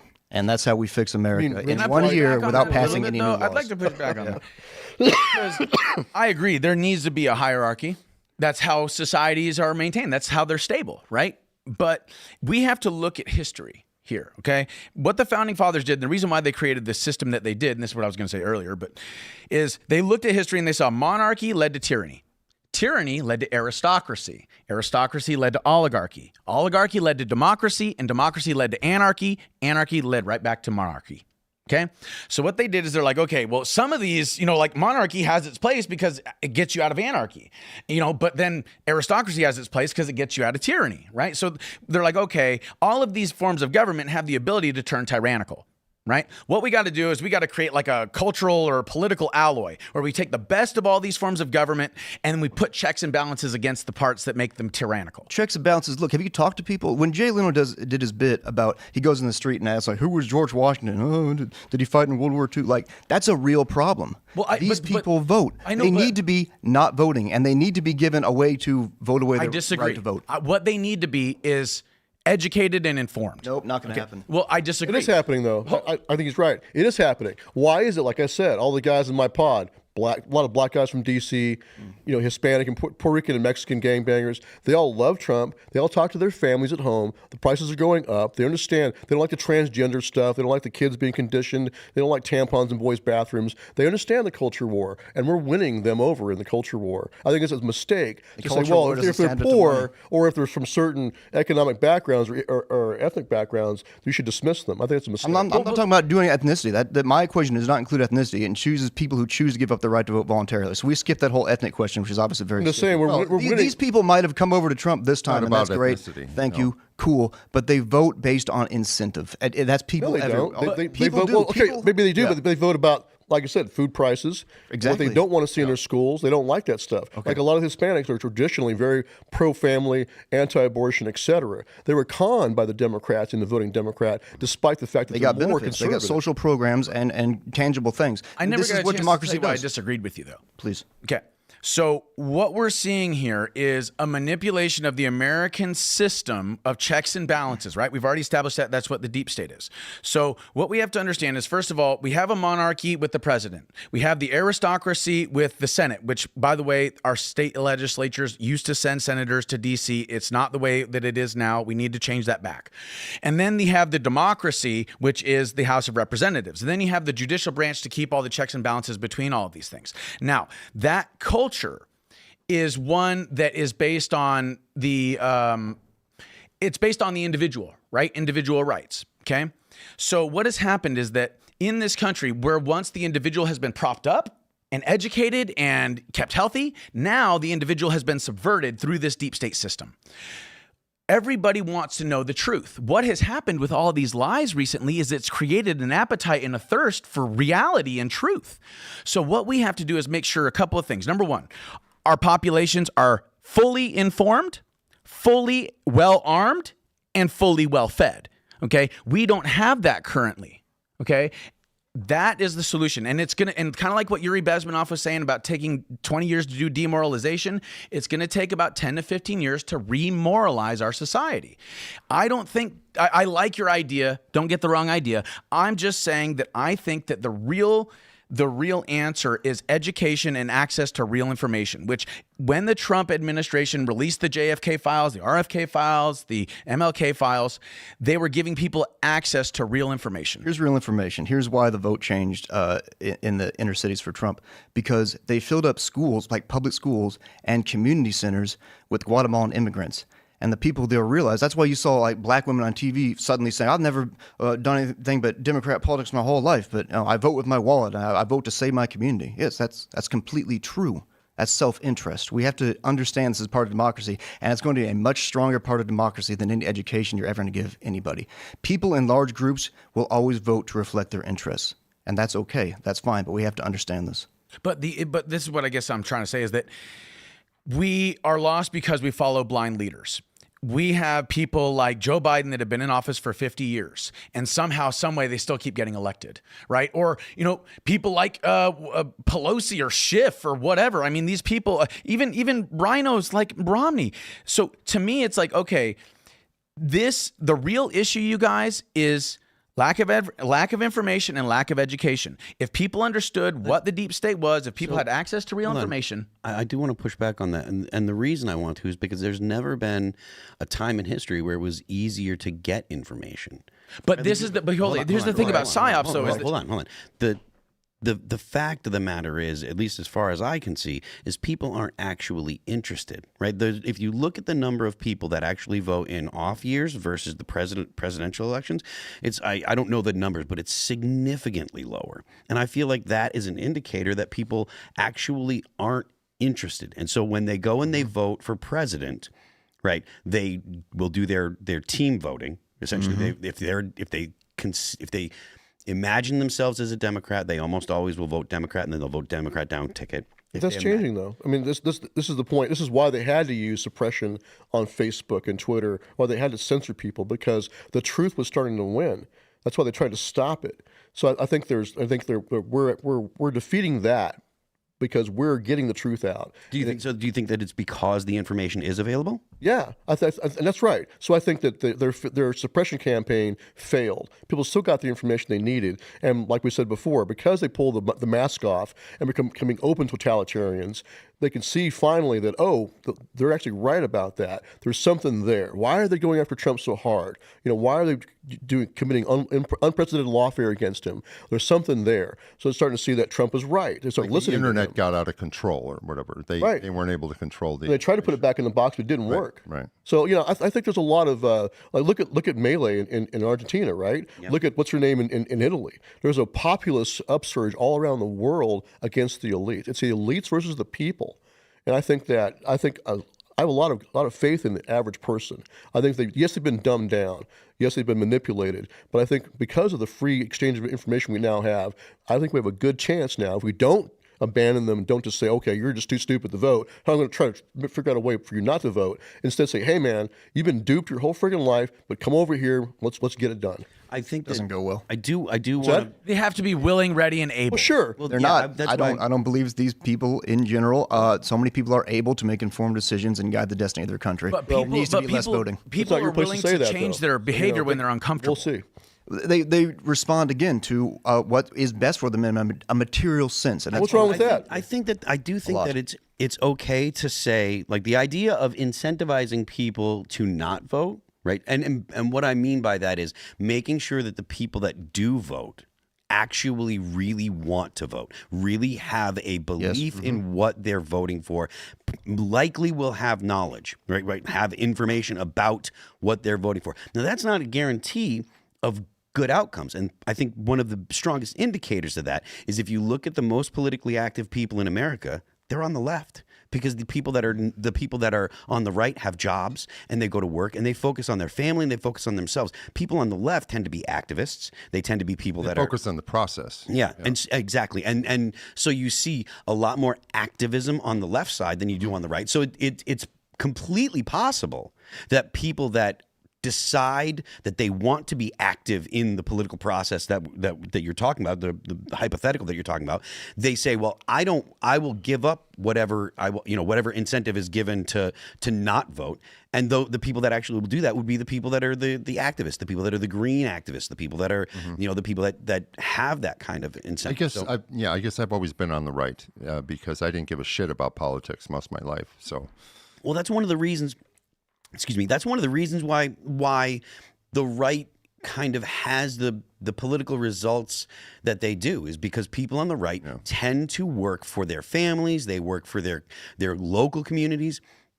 They're mostly in tune with the people that are close to them, whereas people on the left are very much politically motivated. They have causes that they're interested in, and people on the right, they want the option to opt out of politics. People on the left, they want the political process because they want to show it Stop off. opting out. They want to be involved. Not opt out. But education is a meaningless word. Look, we have two I know what it sides. means. And I know what it means too. But what does it mean to people? Apparently, it doesn't mean much, because one side of politics in America, sex changes children. Like that's a real thing that happens now. And that's wild. Okay. But it didn't move the needle. Like when that was a public, like, children. Yeah.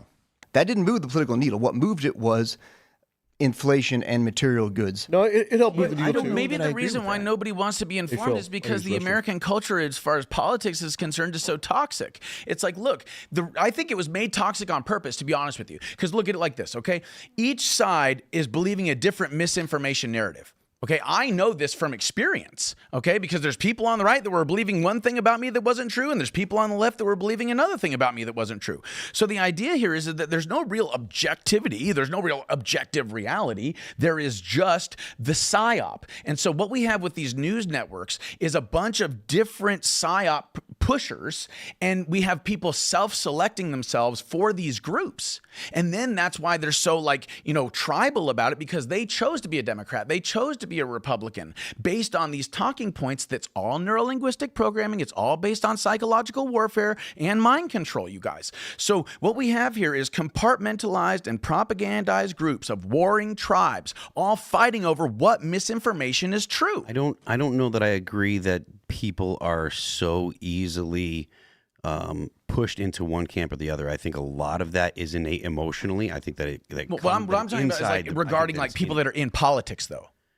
Well, but I still think that it's worth at least noting that people are not, like, I'm very, very anti-blank slate, right? Like I'm very, very against that type of concept. You mean no party affiliation? Well, no, that people are just a blank slate. People are not a blank slate. People have predispositions, different emotional states, and we're emotional creatures. We were emotional creatures long before we were able to reason and actually think like godly primates beings, or whatever you want to call it. So I think that a lot of people's political positions are based on their emotions, and then they rationalize afterwards. So that's honestly, studies have shown that people do have free will, but only if you take a second to stop and think, and most people don't take that second to stop. It's like your free will. When you hear a stimuli and then you react, you don't have free will. If you have a stimuli, take a moment to evaluate and process that stimuli, and then react. Then you're exercising free will. Well, and that's if you what just psyops react, are then intended to you're do. not. That's Actually, what psyops are cults, intended to do, is to stimulate emotion. Cults actually use that as part of their when they train people into a cult or sort of school people in the. Do we have to ask you to go to the bathroom? No, you just go ahead. No, okay. I didn't know if we got a halt. If anyone goes and leaves, don't close the door all the way because it'll lock. So okay.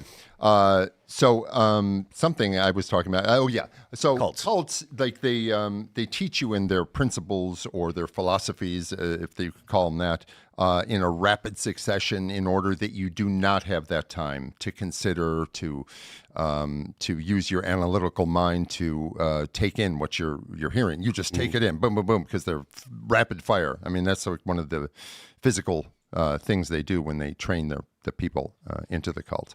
I know this because I experienced it one time. So. Oh, really? Yeah, I was in a cult for a moment, and yeah, it was called LifeSpring. It was like one of these achieve your, this or that and complete your relationships and all that crap. So Next thing you know, you're reading Dianetics. yes, exactly. That's could have happened. Who Hanging knows? out with Tom Cruise. Yeah, know, right? yeah. Exactly. I could be successful. Following Jared Leto around with all the women. So anyways, yeah. So I do think that the idea of limiting the people that can vote is something that gets tossed around a lot. I don't know how It's a tough sell. Exactly. I don't, because again, Easy even when you if- pay them. Well, That's an ugly way of but the saying it, thing actually. is- but how That's you the get tough that, sell. how you get that law passed is also something where it's like, I don't know, because it's one thing for a legislator, a representative, a senator to talk about this, getting, a majority of the House to go along is a long shot. To get the Senate to go along is a long shot. And even now, whereas generally, I mean, this is something that we talk about on the show a lot. Generally, people kind of feel like there was a landslide because there was a shift overall to the right in the United States, right? Like Democrats picked up 0 counties, 0. Kamala Harris didn't get 1. There were like 11 in California that shifted to the Republicans.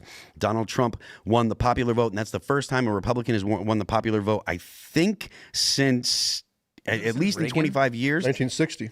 But it might. I think Reagan won the popular vote. Yeah, I think it So was if Reagan. it wasn't Reagan, then It might have been Nixon. If it wasn't Reagan, then I think that it might have been Bush Senior. Oh, that's right. I'm mixing up the largest percentage of black voters was 1960. Yeah, and yes, the percentage of the minority vote that Donald Trump picked up was historic.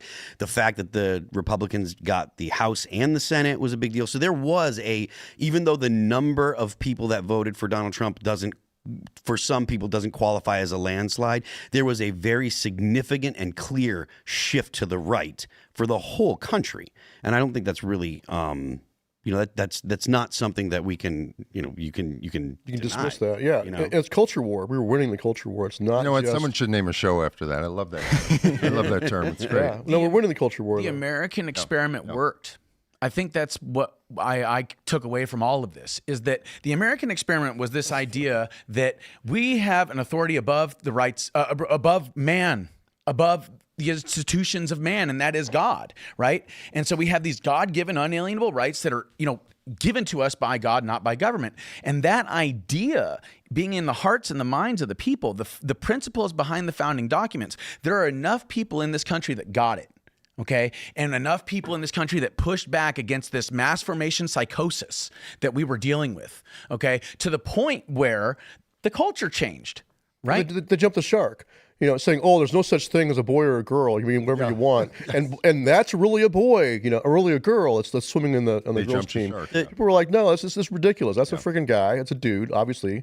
I think there is an argument to be made that the economy was the biggest factor, and I think that the things like the left asserting that men could become women, women could become men, I think that was a secondary factor. And I don't think that you get the kind of shift that we got in the election without all of them.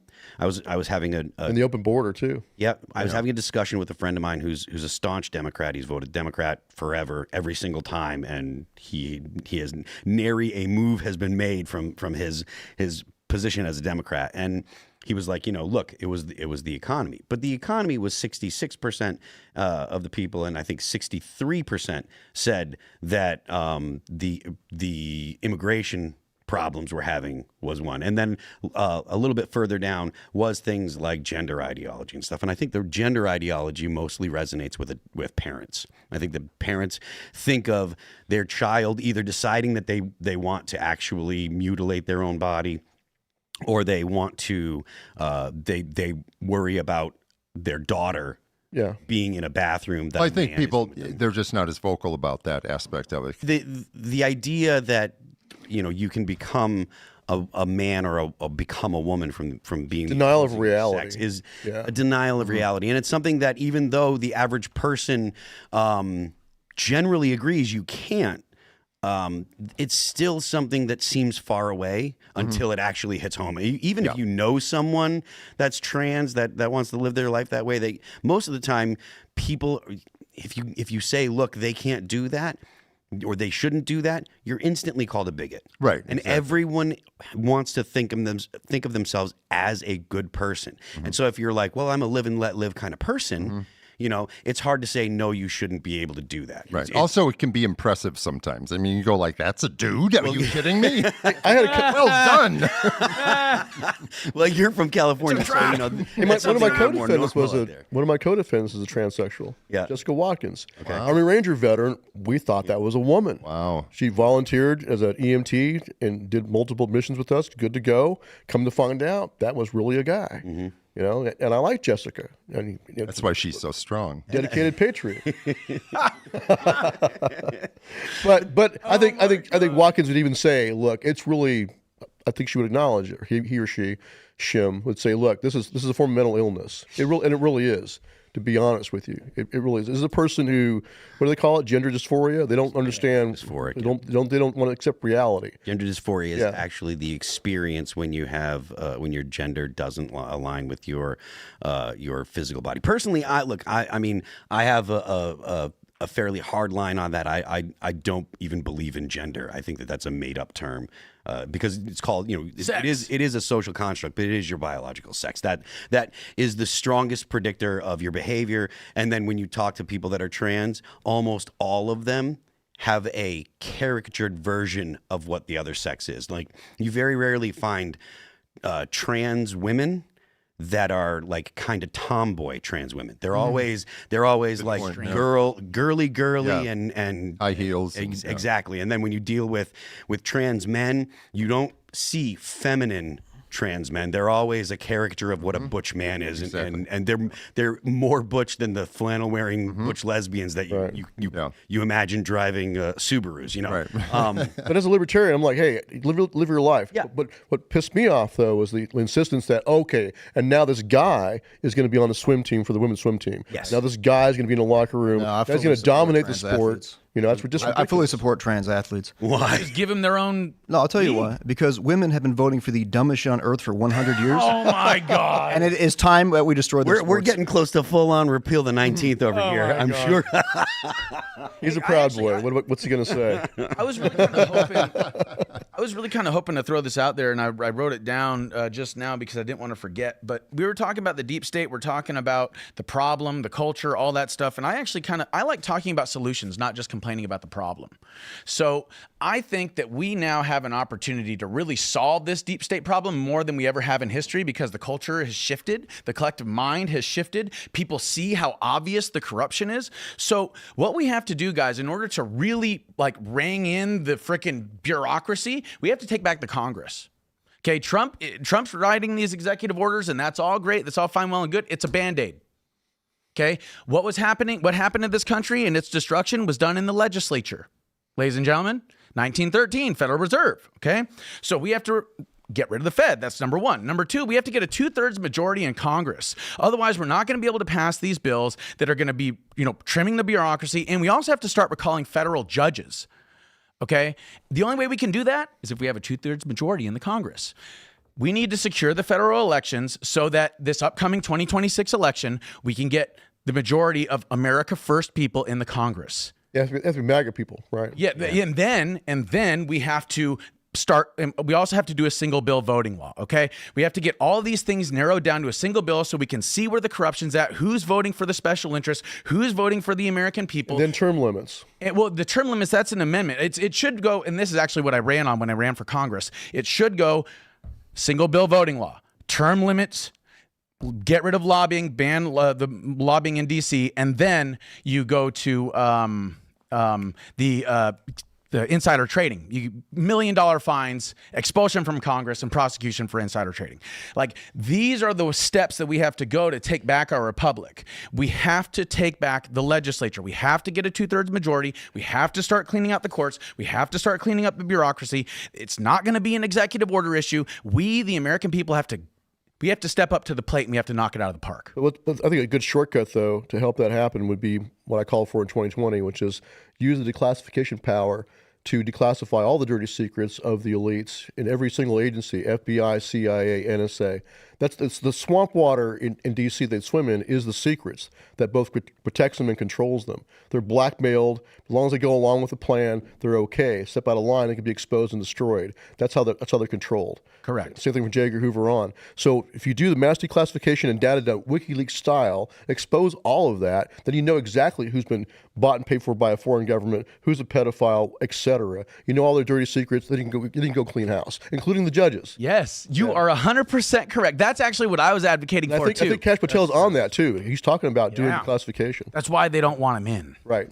Let's get back to January 6th. They didn't serve lunch. There was nowhere to pee. Okay? No pee pot, that's right. No, one. It was horrible. Yeah. No snack stand, nothing. You'd think that the food trucks would have been there. Oh, yeah. I mean, I see why people got a little irate. Right? Everybody, if they'd have been fed, they wouldn't have been so upset. Totally. Police and the protesters. Absolutely. So, if we're going to get back to January 6th, I was interested in asking. I asked you about your experience afterwards. What was your experience like afterwards? Because you said you were there as a journalist, right? Yeah, I was the first one to get busted out of maybe anybody. So when they put up like a few names on CNN for Go Get 'Em, it was me and Baked Alaska and like two other people. I forget who at the moment. So I got Watkins. Just go Watkins. Chansley, maybe? Yeah, I think I wasn't with him, but yeah, I definitely probably went on the after my head for sure. So media does drive our judicial system in a big way. I'll get to that in a minute. But I got yanked up on the 7th, right at the airport. Whoa. Oh, really? So right away. So I guess that's FBI SOP. Is they wait till you grab your bag, so they're like, no, it's you. Like, was that because of your association with Proud Boys? Or yeah, I mean, I got 4 years over. I was doing Proud Boy time. You know what I mean? Okay. So they threw me in solitary for a week on, I guess, was a trespassing charge, which is federal prison on trespassing. I think is probably a first, but you don't know nothing then. You're just thinking like, not 50 years. Because right before then, one of the last things I said on my phone is, I see this as becoming a thing. They may arrest me, they may not. I frankly doubt it, because it didn't feel like, again, I've seen bigger riots. It didn't feel like the biggest thing in the world, but I wasn't watching TV. I was on it. You know what I mean? So the mood was already setting in.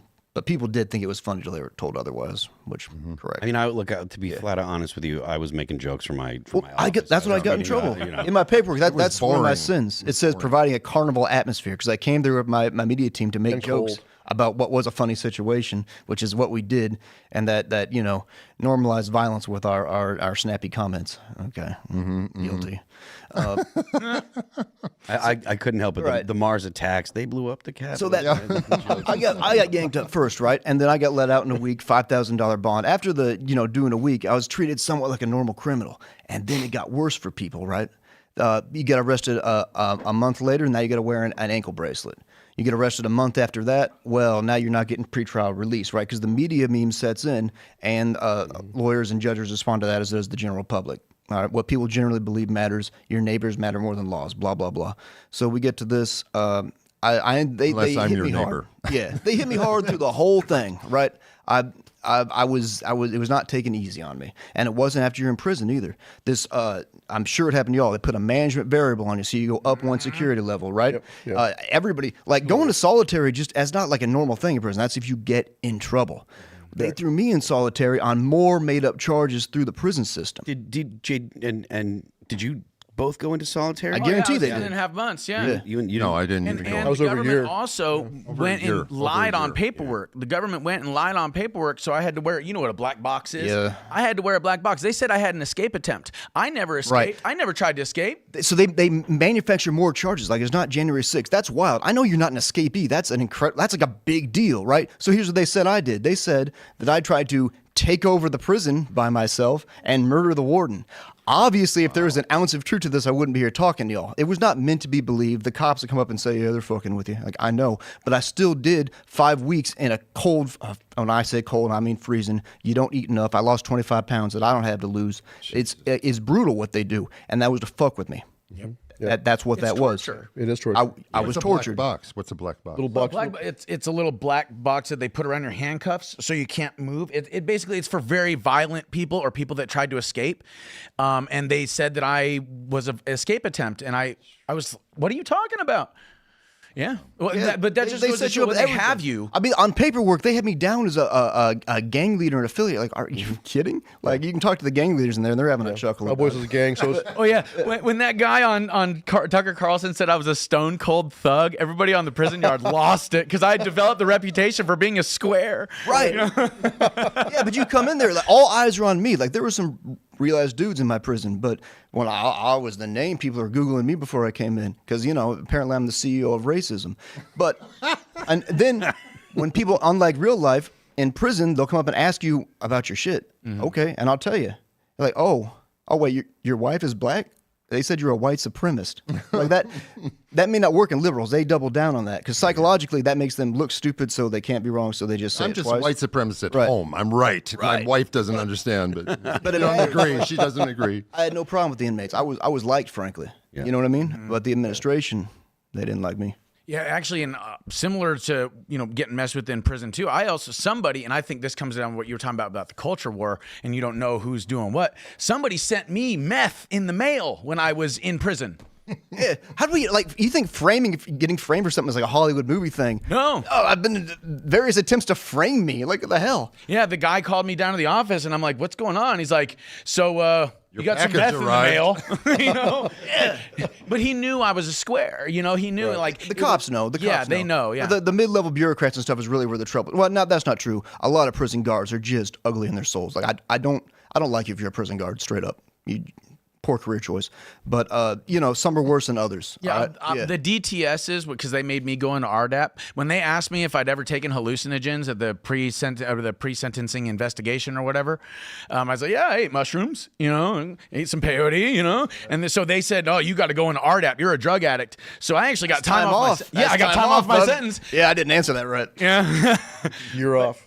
Yeah. yeah, man. Like the RDAP DTSs, some of the best people. Drug treatment specialists. What is RDAP for? Residential drug abuse program. Okay. So it's basically like rehab in prison, and you earn time off. I got 6 months off my sentence. I wouldn't have gotten released when I did if I hadn't done RDAP. As funny as it is, the BOP made it mandatory for me to do It's hard to RDAP. get in. A lot of guys lie about being drug addicts. Yes, They they get do, a just so they can get the year off. Were any of you guys in prison when Donald Trump signed the pardon? And actually, you were. I was commuted, not pardoned. Okay, yes, commuted. I'm one of the 14. And you guys had pardons, and you had. I'm not pardoned. Commutation. I'm innocent without a pardon. I'm in a slightly different. I'm the only dude that beat my case. Like, I got out. Thank the day God before for election you. Okay. Because my crime is no longer a crime. The Supreme Court tossed it out, 15, and I did 12. like 6 more months as my judge sat on it. Yeah. And you're the only person that was actually in prison when Donald Trump was elected, and then you got released because of the Right. On the night of the 20th, they knocked on my cell door and said, "Pack your crap. Let's go."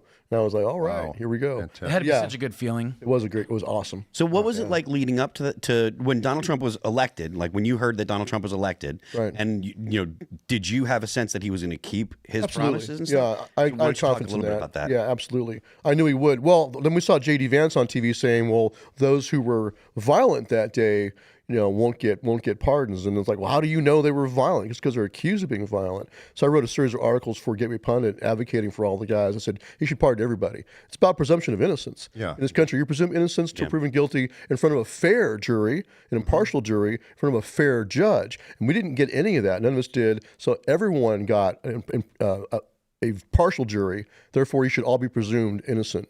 That's why Trump should pardon everybody. Absolutely. I didn't understand that it was going to be me, one of the guys that wouldn't get a pardon and got a commutation instead, which was kind of a weird feeling. And back to what I was saying earlier, those who pled out because they were facing, like Donald Trump himself said, a guy facing 30 years in prison will take 2 years. I have no problem with that. It's the ones that testify against other people and bear false witness I have a real problem with. Yeah. That's what I was just clear about that. So we had guys that did that. They rolled over. Josh James and Todd Wilson, for 2 Oath Keepers, who pled guilty to seditious conspiracy, the worst charge. And then they signed a fake statement of facts that said that, yes, Stuart Rhodes planned since November to invade the Capitol. And all that's a setup to say, well, then Trump ordered him to do that. So they went along with that nonsense. They got probation only. I got 18 years. The judge gave them probation only, no prison time, and they got pardoned. So that's where I'm saying, okay, this is just not right. Those of us who were commuted, I believe it will come eventually. I think we'll all be pardoned also. So the fact that you got a commuted sentence means that you are still I'm still a felon. You're still considered a felon, and so all of the things that go along with it, you can't own firearms. Right. You have to. I mean, there's a bunch of can't vote in Texas. And as a veteran, I got a letter from the VA saying that all my veterans benefits are now terminated, and I can't be buried in a veteran cemetery when I die, which is a slap in the face to me as a service-connected veteran, a disabled veteran. It's horrific. That needs fixed. And I know Joe Biggs is in the same position, a lot of other guys too. So we need our rights restored. Oh yeah, Joe Biggs. All right, I haven't thought of him in a while. Yeah, he's one of the 14. It was only Oath Keepers and Proud Boys got commutations, other than pardons. Do you remember what I said a little earlier about the conspiracy charge, and all they need is 2 witnesses that agree to the government story, and then they can throw you in prison for 20 years? Now I want everybody that's watching to know they can do this to you too if you don't stand up and we change things. You know what I'm saying? Right. Yeah, I mean it is. I mean, I feel like the American people generally know that if the government wants to wrap you up, I mean, everyone is aware of like the whole like 3 felonies a day. Well, they're becoming more aware. Kind of. Yeah, and on average, Americans commit 3 felonies a day without even realizing it because there's so Federal many felonies. Federal felonies. Because there's so many laws on the books that people do things in their normal day-to-day life without even realizing it, and they're harmless things that shouldn't be felonies, but because of the fact that there's so many embezzlement, mail fraud. Yeah, I mean, really, you'd think. Show me the man, I'll show you the crime. Exactly. That's why there's so many laws. Yeah. That's right. And I believe there was the more corrupt the state, the more numerous the laws. Yeah, absolutely. That's true. So again, I mean, go on. Tell me more about what it was like after Donald Trump was elected. Like when you heard that he won. When he got shot, that's why I got this tattoo. If you saw that. Oh, okay. Yeah, when he got shot, that's when he won the election. And after that, because I was worried too. I knew they'd try to cheat again. I knew we had to make it too big to rig, as Wendy Bell calls it, and Donald Trump also called it. But when he was shot and reacted like that, I knew he had won. After that, I was pretty confident he was going to win. So, but I did believe that he would keep his promise. I was dismayed when I heard Vance say what he said on the news. I didn't like that. When was that? In December, or was that? I think it was back in December. Yeah, when he was saying, well, those who were violent that day. Well, how do you know? He's a Yale Law graduate. Doesn't he understand this? Presumption of innocence. How do you know they were violent? Just because they said so. Mm-hmm. But aside from that, I believed he would keep his promise. At least I think he would let everyone out, as he said, a day of liberation. So on that day, I knew it was coming. So we listened to him on the radio. We've been locked down most of the day because someone got stabbed in our facility. But we were listening on the radio to everything that was going on for his inauguration. And he said, "Hey, I'm going to take action, not words, but action." So I knew it was coming. It was fantastic though to walk out of those gates. Yeah, it was awesome. Yeah. That's great. How long were you in for, Jay? I was not in. Oh, you didn't? I just spent a day in jail when I turned myself into the FBI. You just had your life ruined. Oh, yes. Okay. Yeah. For 4 years was a nightmare. And it's amazing how many people went through what I went through and worse, much worse, obviously. And it's just unspeakable things they did to people. And that the backlash that people who were, I guess, ignorant of the reality that they exacted on their fellow people, to hold them down or put them down and point fingers at them and just vilify them tremendously. So have you noticed since Donald Trump's election, and not to single you out, but these guys, I feel like they've got a goal in mind. I believe that they're probably, and to some level, involved in political activism. I'm all about it. That's right. Right. But have you noticed in Hollywood, in LA, do you feel like there's a shift in attitude? Do you think would you feel comfortable trying to get into get back into acting, or have you had any other offers or anything like that? What's life like for you in LA now that Donald Trump has been elected and there's been such a backlash against like Gavin Newsom's policies and stuff? Are you seeing that kind of attitude shift in LA? Well, when the day of the pardons, I didn't know for sure if that was really going to happen. But on that day, I hadn't been watching TV because someone got stabbed in my house too. And then we got to see the TV, and it turned this whole thing into a real farce in a sense, because the amount of effort and negativity that has been born of this entire event is so outweighs anybody who I've ever spoken to about what they went there for. I mean, it's just it's led to an education of the public about what our government can do and how they can hurt people and how they can try to get their way and force a narrative. And it's pretty scary and it's eye-opening. But, I realized also that as elated as I was from the pardon, I realized that there's no clear way out of it. There's certainly no on-off switch where people are now like, oh, hey, I'm back to being your friend again. Or, yeah, come on in, audition for this screwball comedy or something. That's not going to happen. And although I have my hopes that I'll be able to work again, absolutely nobody in my life or family or anybody that I know really has supported that. Maybe one person, Norm Holly is a guy from Chicago, who's a dear friend of mine. He actually, I was pretty surprised. He was like, "Oh yeah, you get going again and do this project. Come up with something to do." I'm like, "Who the hell are you talking about?" I mean, that's nobody thinks that, So, it's. I think it is possible now more than I did before. But aren't there actors now coming out of the closet and saying, "Yeah, actually, I support Trump"? Well, closet, I don't know, but Political closet. yes, right.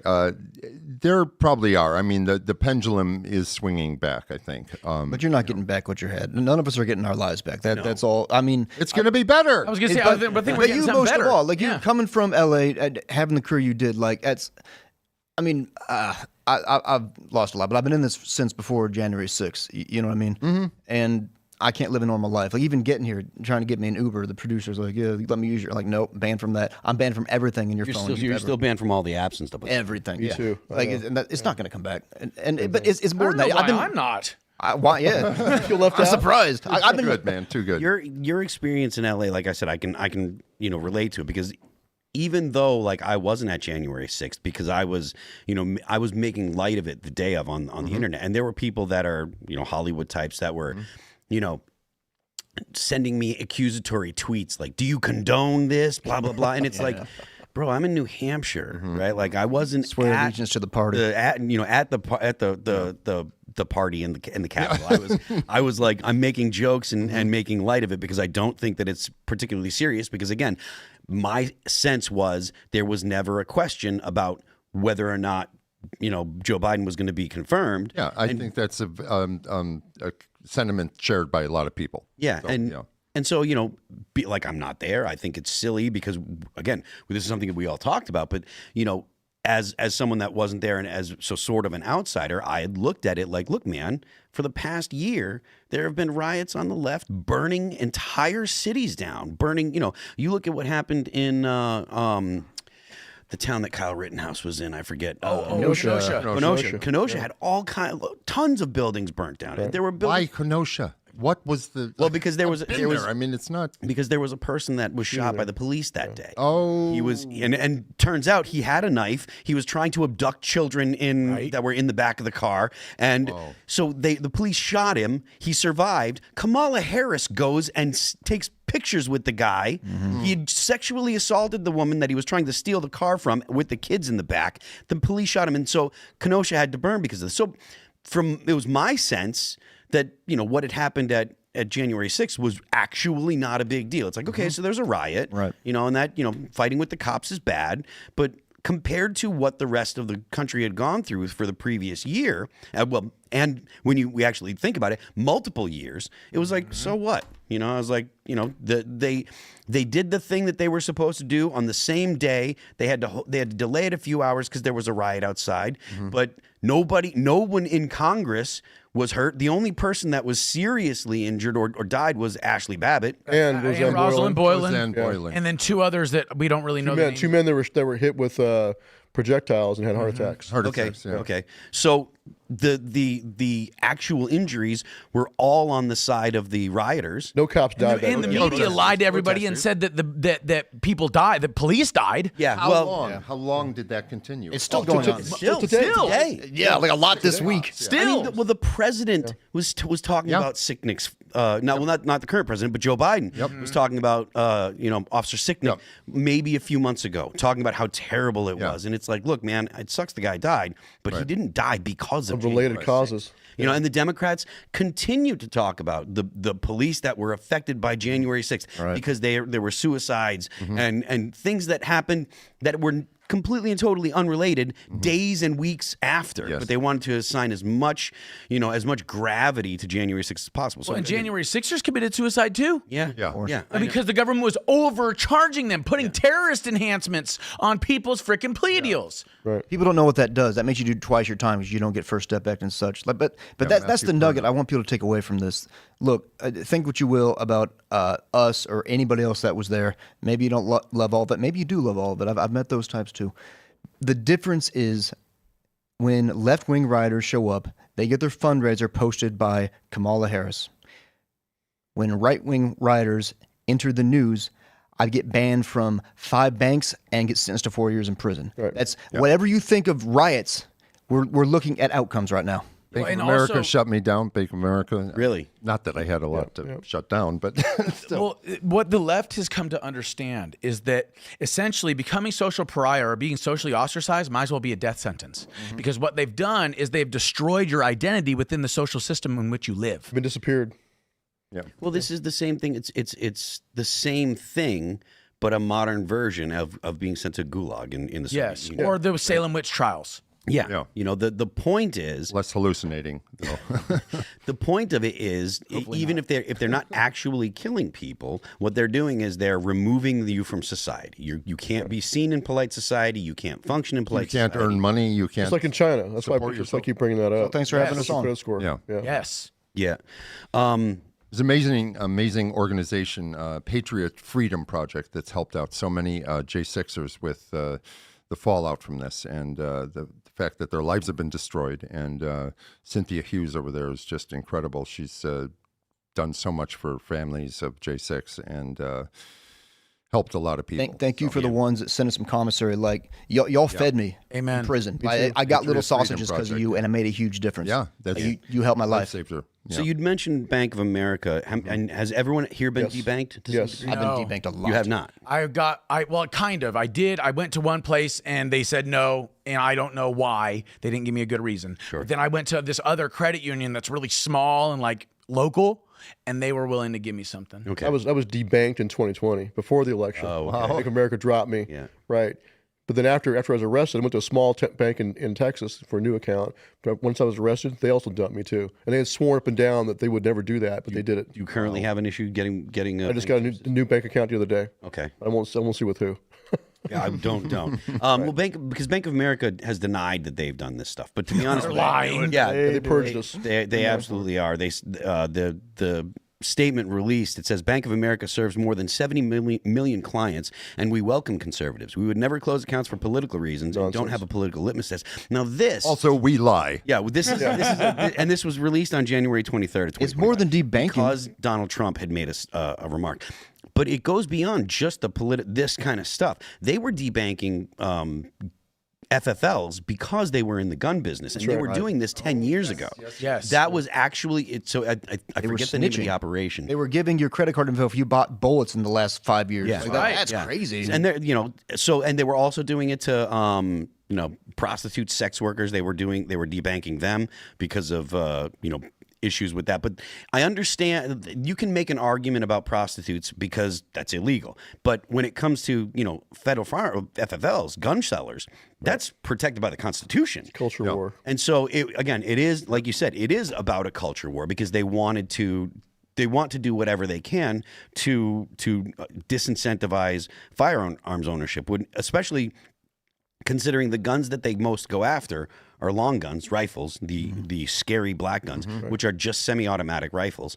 But those guns are almost never used in crimes. They're used in. Well, they're not as convenient. They're not. No, I mean Criminals love convenience. Yeah, I mean, if you're dealing with a rifle, there's something around on average like 300 murders or crimes committed with a rifle per year, and there's around 10,000 or so murders committed with a handgun per year. And then how many with knives? Yeah, oh yeah, I mean it's off the charts. Like fists. But I am very apprehensive about making that comment when you look at what's going on in England right now. They're talking about, you cannot buy kitchen knives unless you're an adult, and you can't buy them over Amazon. They've already registered all the knives in China. Yeah. Yeah. Are you aware of that? Yeah, and they also have them like chained to the counter. Yeah. I'll tell you from being in prison, it's hard to register all the knives. And you're not going to get all can the agree with drugs that. either. That was kind of a mind blower, but I knew it was going to happen. But you're getting high like crazy in prison. You know, Oh, yeah. the war on drugs is absolute failure. You know, if anything, I would like to say this. Prison proves that government controlling people's lives only makes things worse. Yeah. Because the thing is government takes care of your health care. They take care of your lodging. They take care of your food. They take care of your clothes, everything while you're in prison. So then by that rationale, everybody that comes out of prison should have a recidivism rate of 0 because the government is supposed to make people good people. Yeah. I mean, the argument that you know, prison is intended to rehabilitate, I think is It's a joke. it's proven false pretty solidly. Really, the point is to get the people in society that are violent and get them, and repeat offenders and that will continue to commit crimes, get them off the streets and out of the. It's to fill bed space. I know plenty of guys who are like ghost guns, ghost drugs. Back to the conspiracy.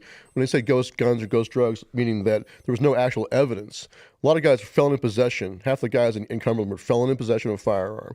And usually it was a snitch that said, I saw that guy with a gun. No requirement of an actual gun in his possession. Bam, he's in prison for 5 or 7 years. That's about filling bed space. It's the prison industrial complex making money off of you.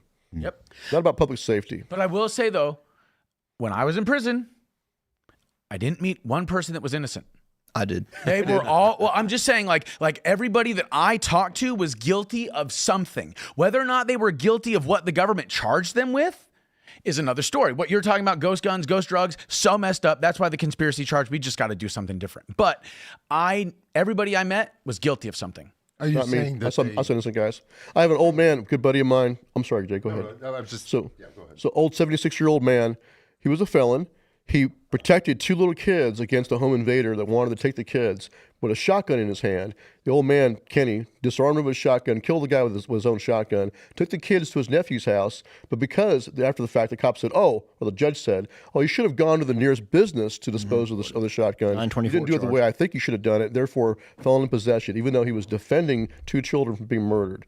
And so he's in prison for 7 years for that. It's terrible. So, of course, he's innocent. All right. Well, we've been going for a couple hours here, so we're going to wrap it up. Why don't we go ahead and go around the room with some final thoughts? Why don't you, Stuart? Why don't you start? I mean, this is all. It was a deflection and cover for their coup. It was like a Reichstag fire manipulated event. They took a legitimate protest and made it into something it really wasn't. It was mostly a peaceful protest.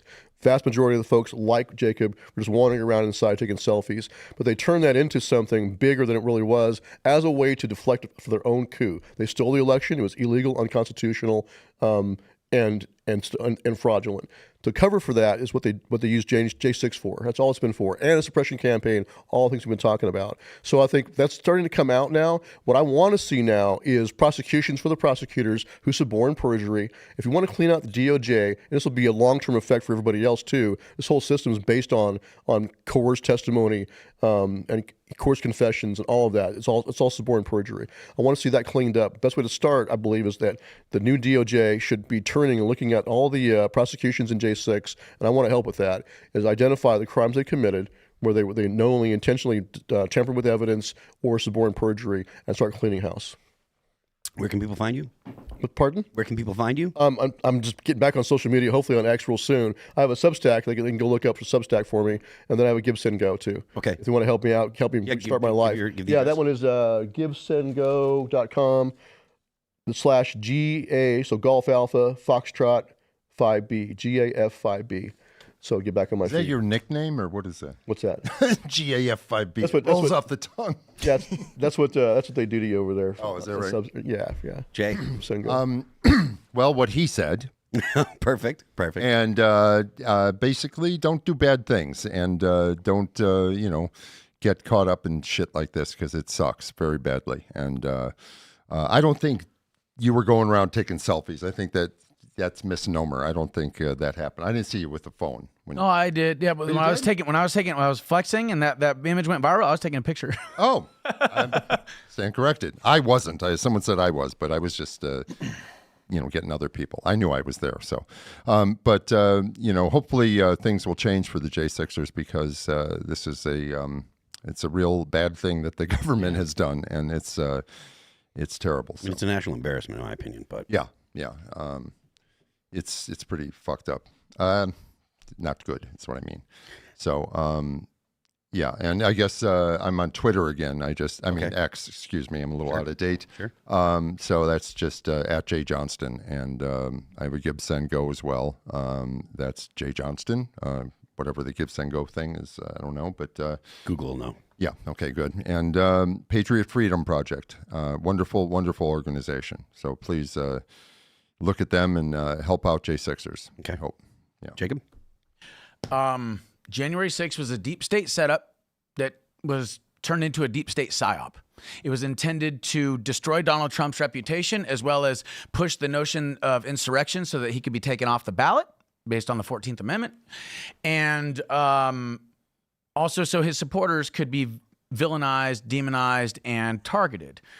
If we look and we establish what the deep state is and how it operates, what we're seeing here, you guys, is a massive push to try to take over the world.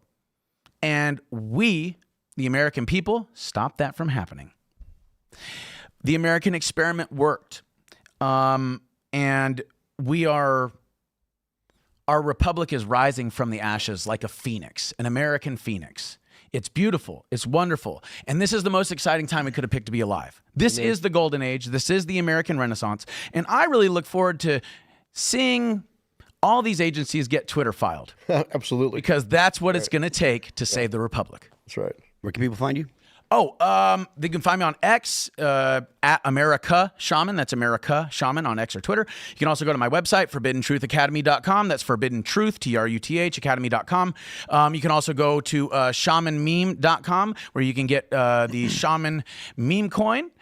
We are helping children that are victims of sexual abuse and trauma to heal through art, as well as establishing the founding principles of our nation in the cryptocurrency space. Awesome. Nick? Hey, yeah, thank you for having us on. I think America is sort of moving on from January 6th. The chapter's closing, so thank you for letting us put our stuff out there before we become last week's news. I really appreciate that. And just to remember that contrast, that's what I want the people to do. But there's rioters that are part of the system who are tolerated and indulged, and then there's us. And I understand my real sin was making congressmen cry, and they'll continue to punish me for that. I'm good with it, but it does take a lot to put our lives back together. Look me up at on Twitter as at mixed_yokes, and you can find me on Telegram at the Oaks Report. And if you do want to toss me a little something on the GiveSendGo, which is a Christian website, and the only people that don't absolutely deplatform right-wing dissidents, they're wonderful folks. Please do that. And I would also ask my co-defendant, who never snitched on me and is a great man, does not receive the publicity I did. His name is Nick DiCarlo. He also has a GiveSendGo, and help him out before you help me out, frankly. Cheers, man. Awesome. Awesome. I am Phil That Remains. I've got one thing to shill. All That Remains, my band, just dropped a record today. It's called Anti-Fragile. You can pick it up on Spotify or Apple Music. We will see you here tonight for Timcast IRL at 8 p.m. Thanks for watching.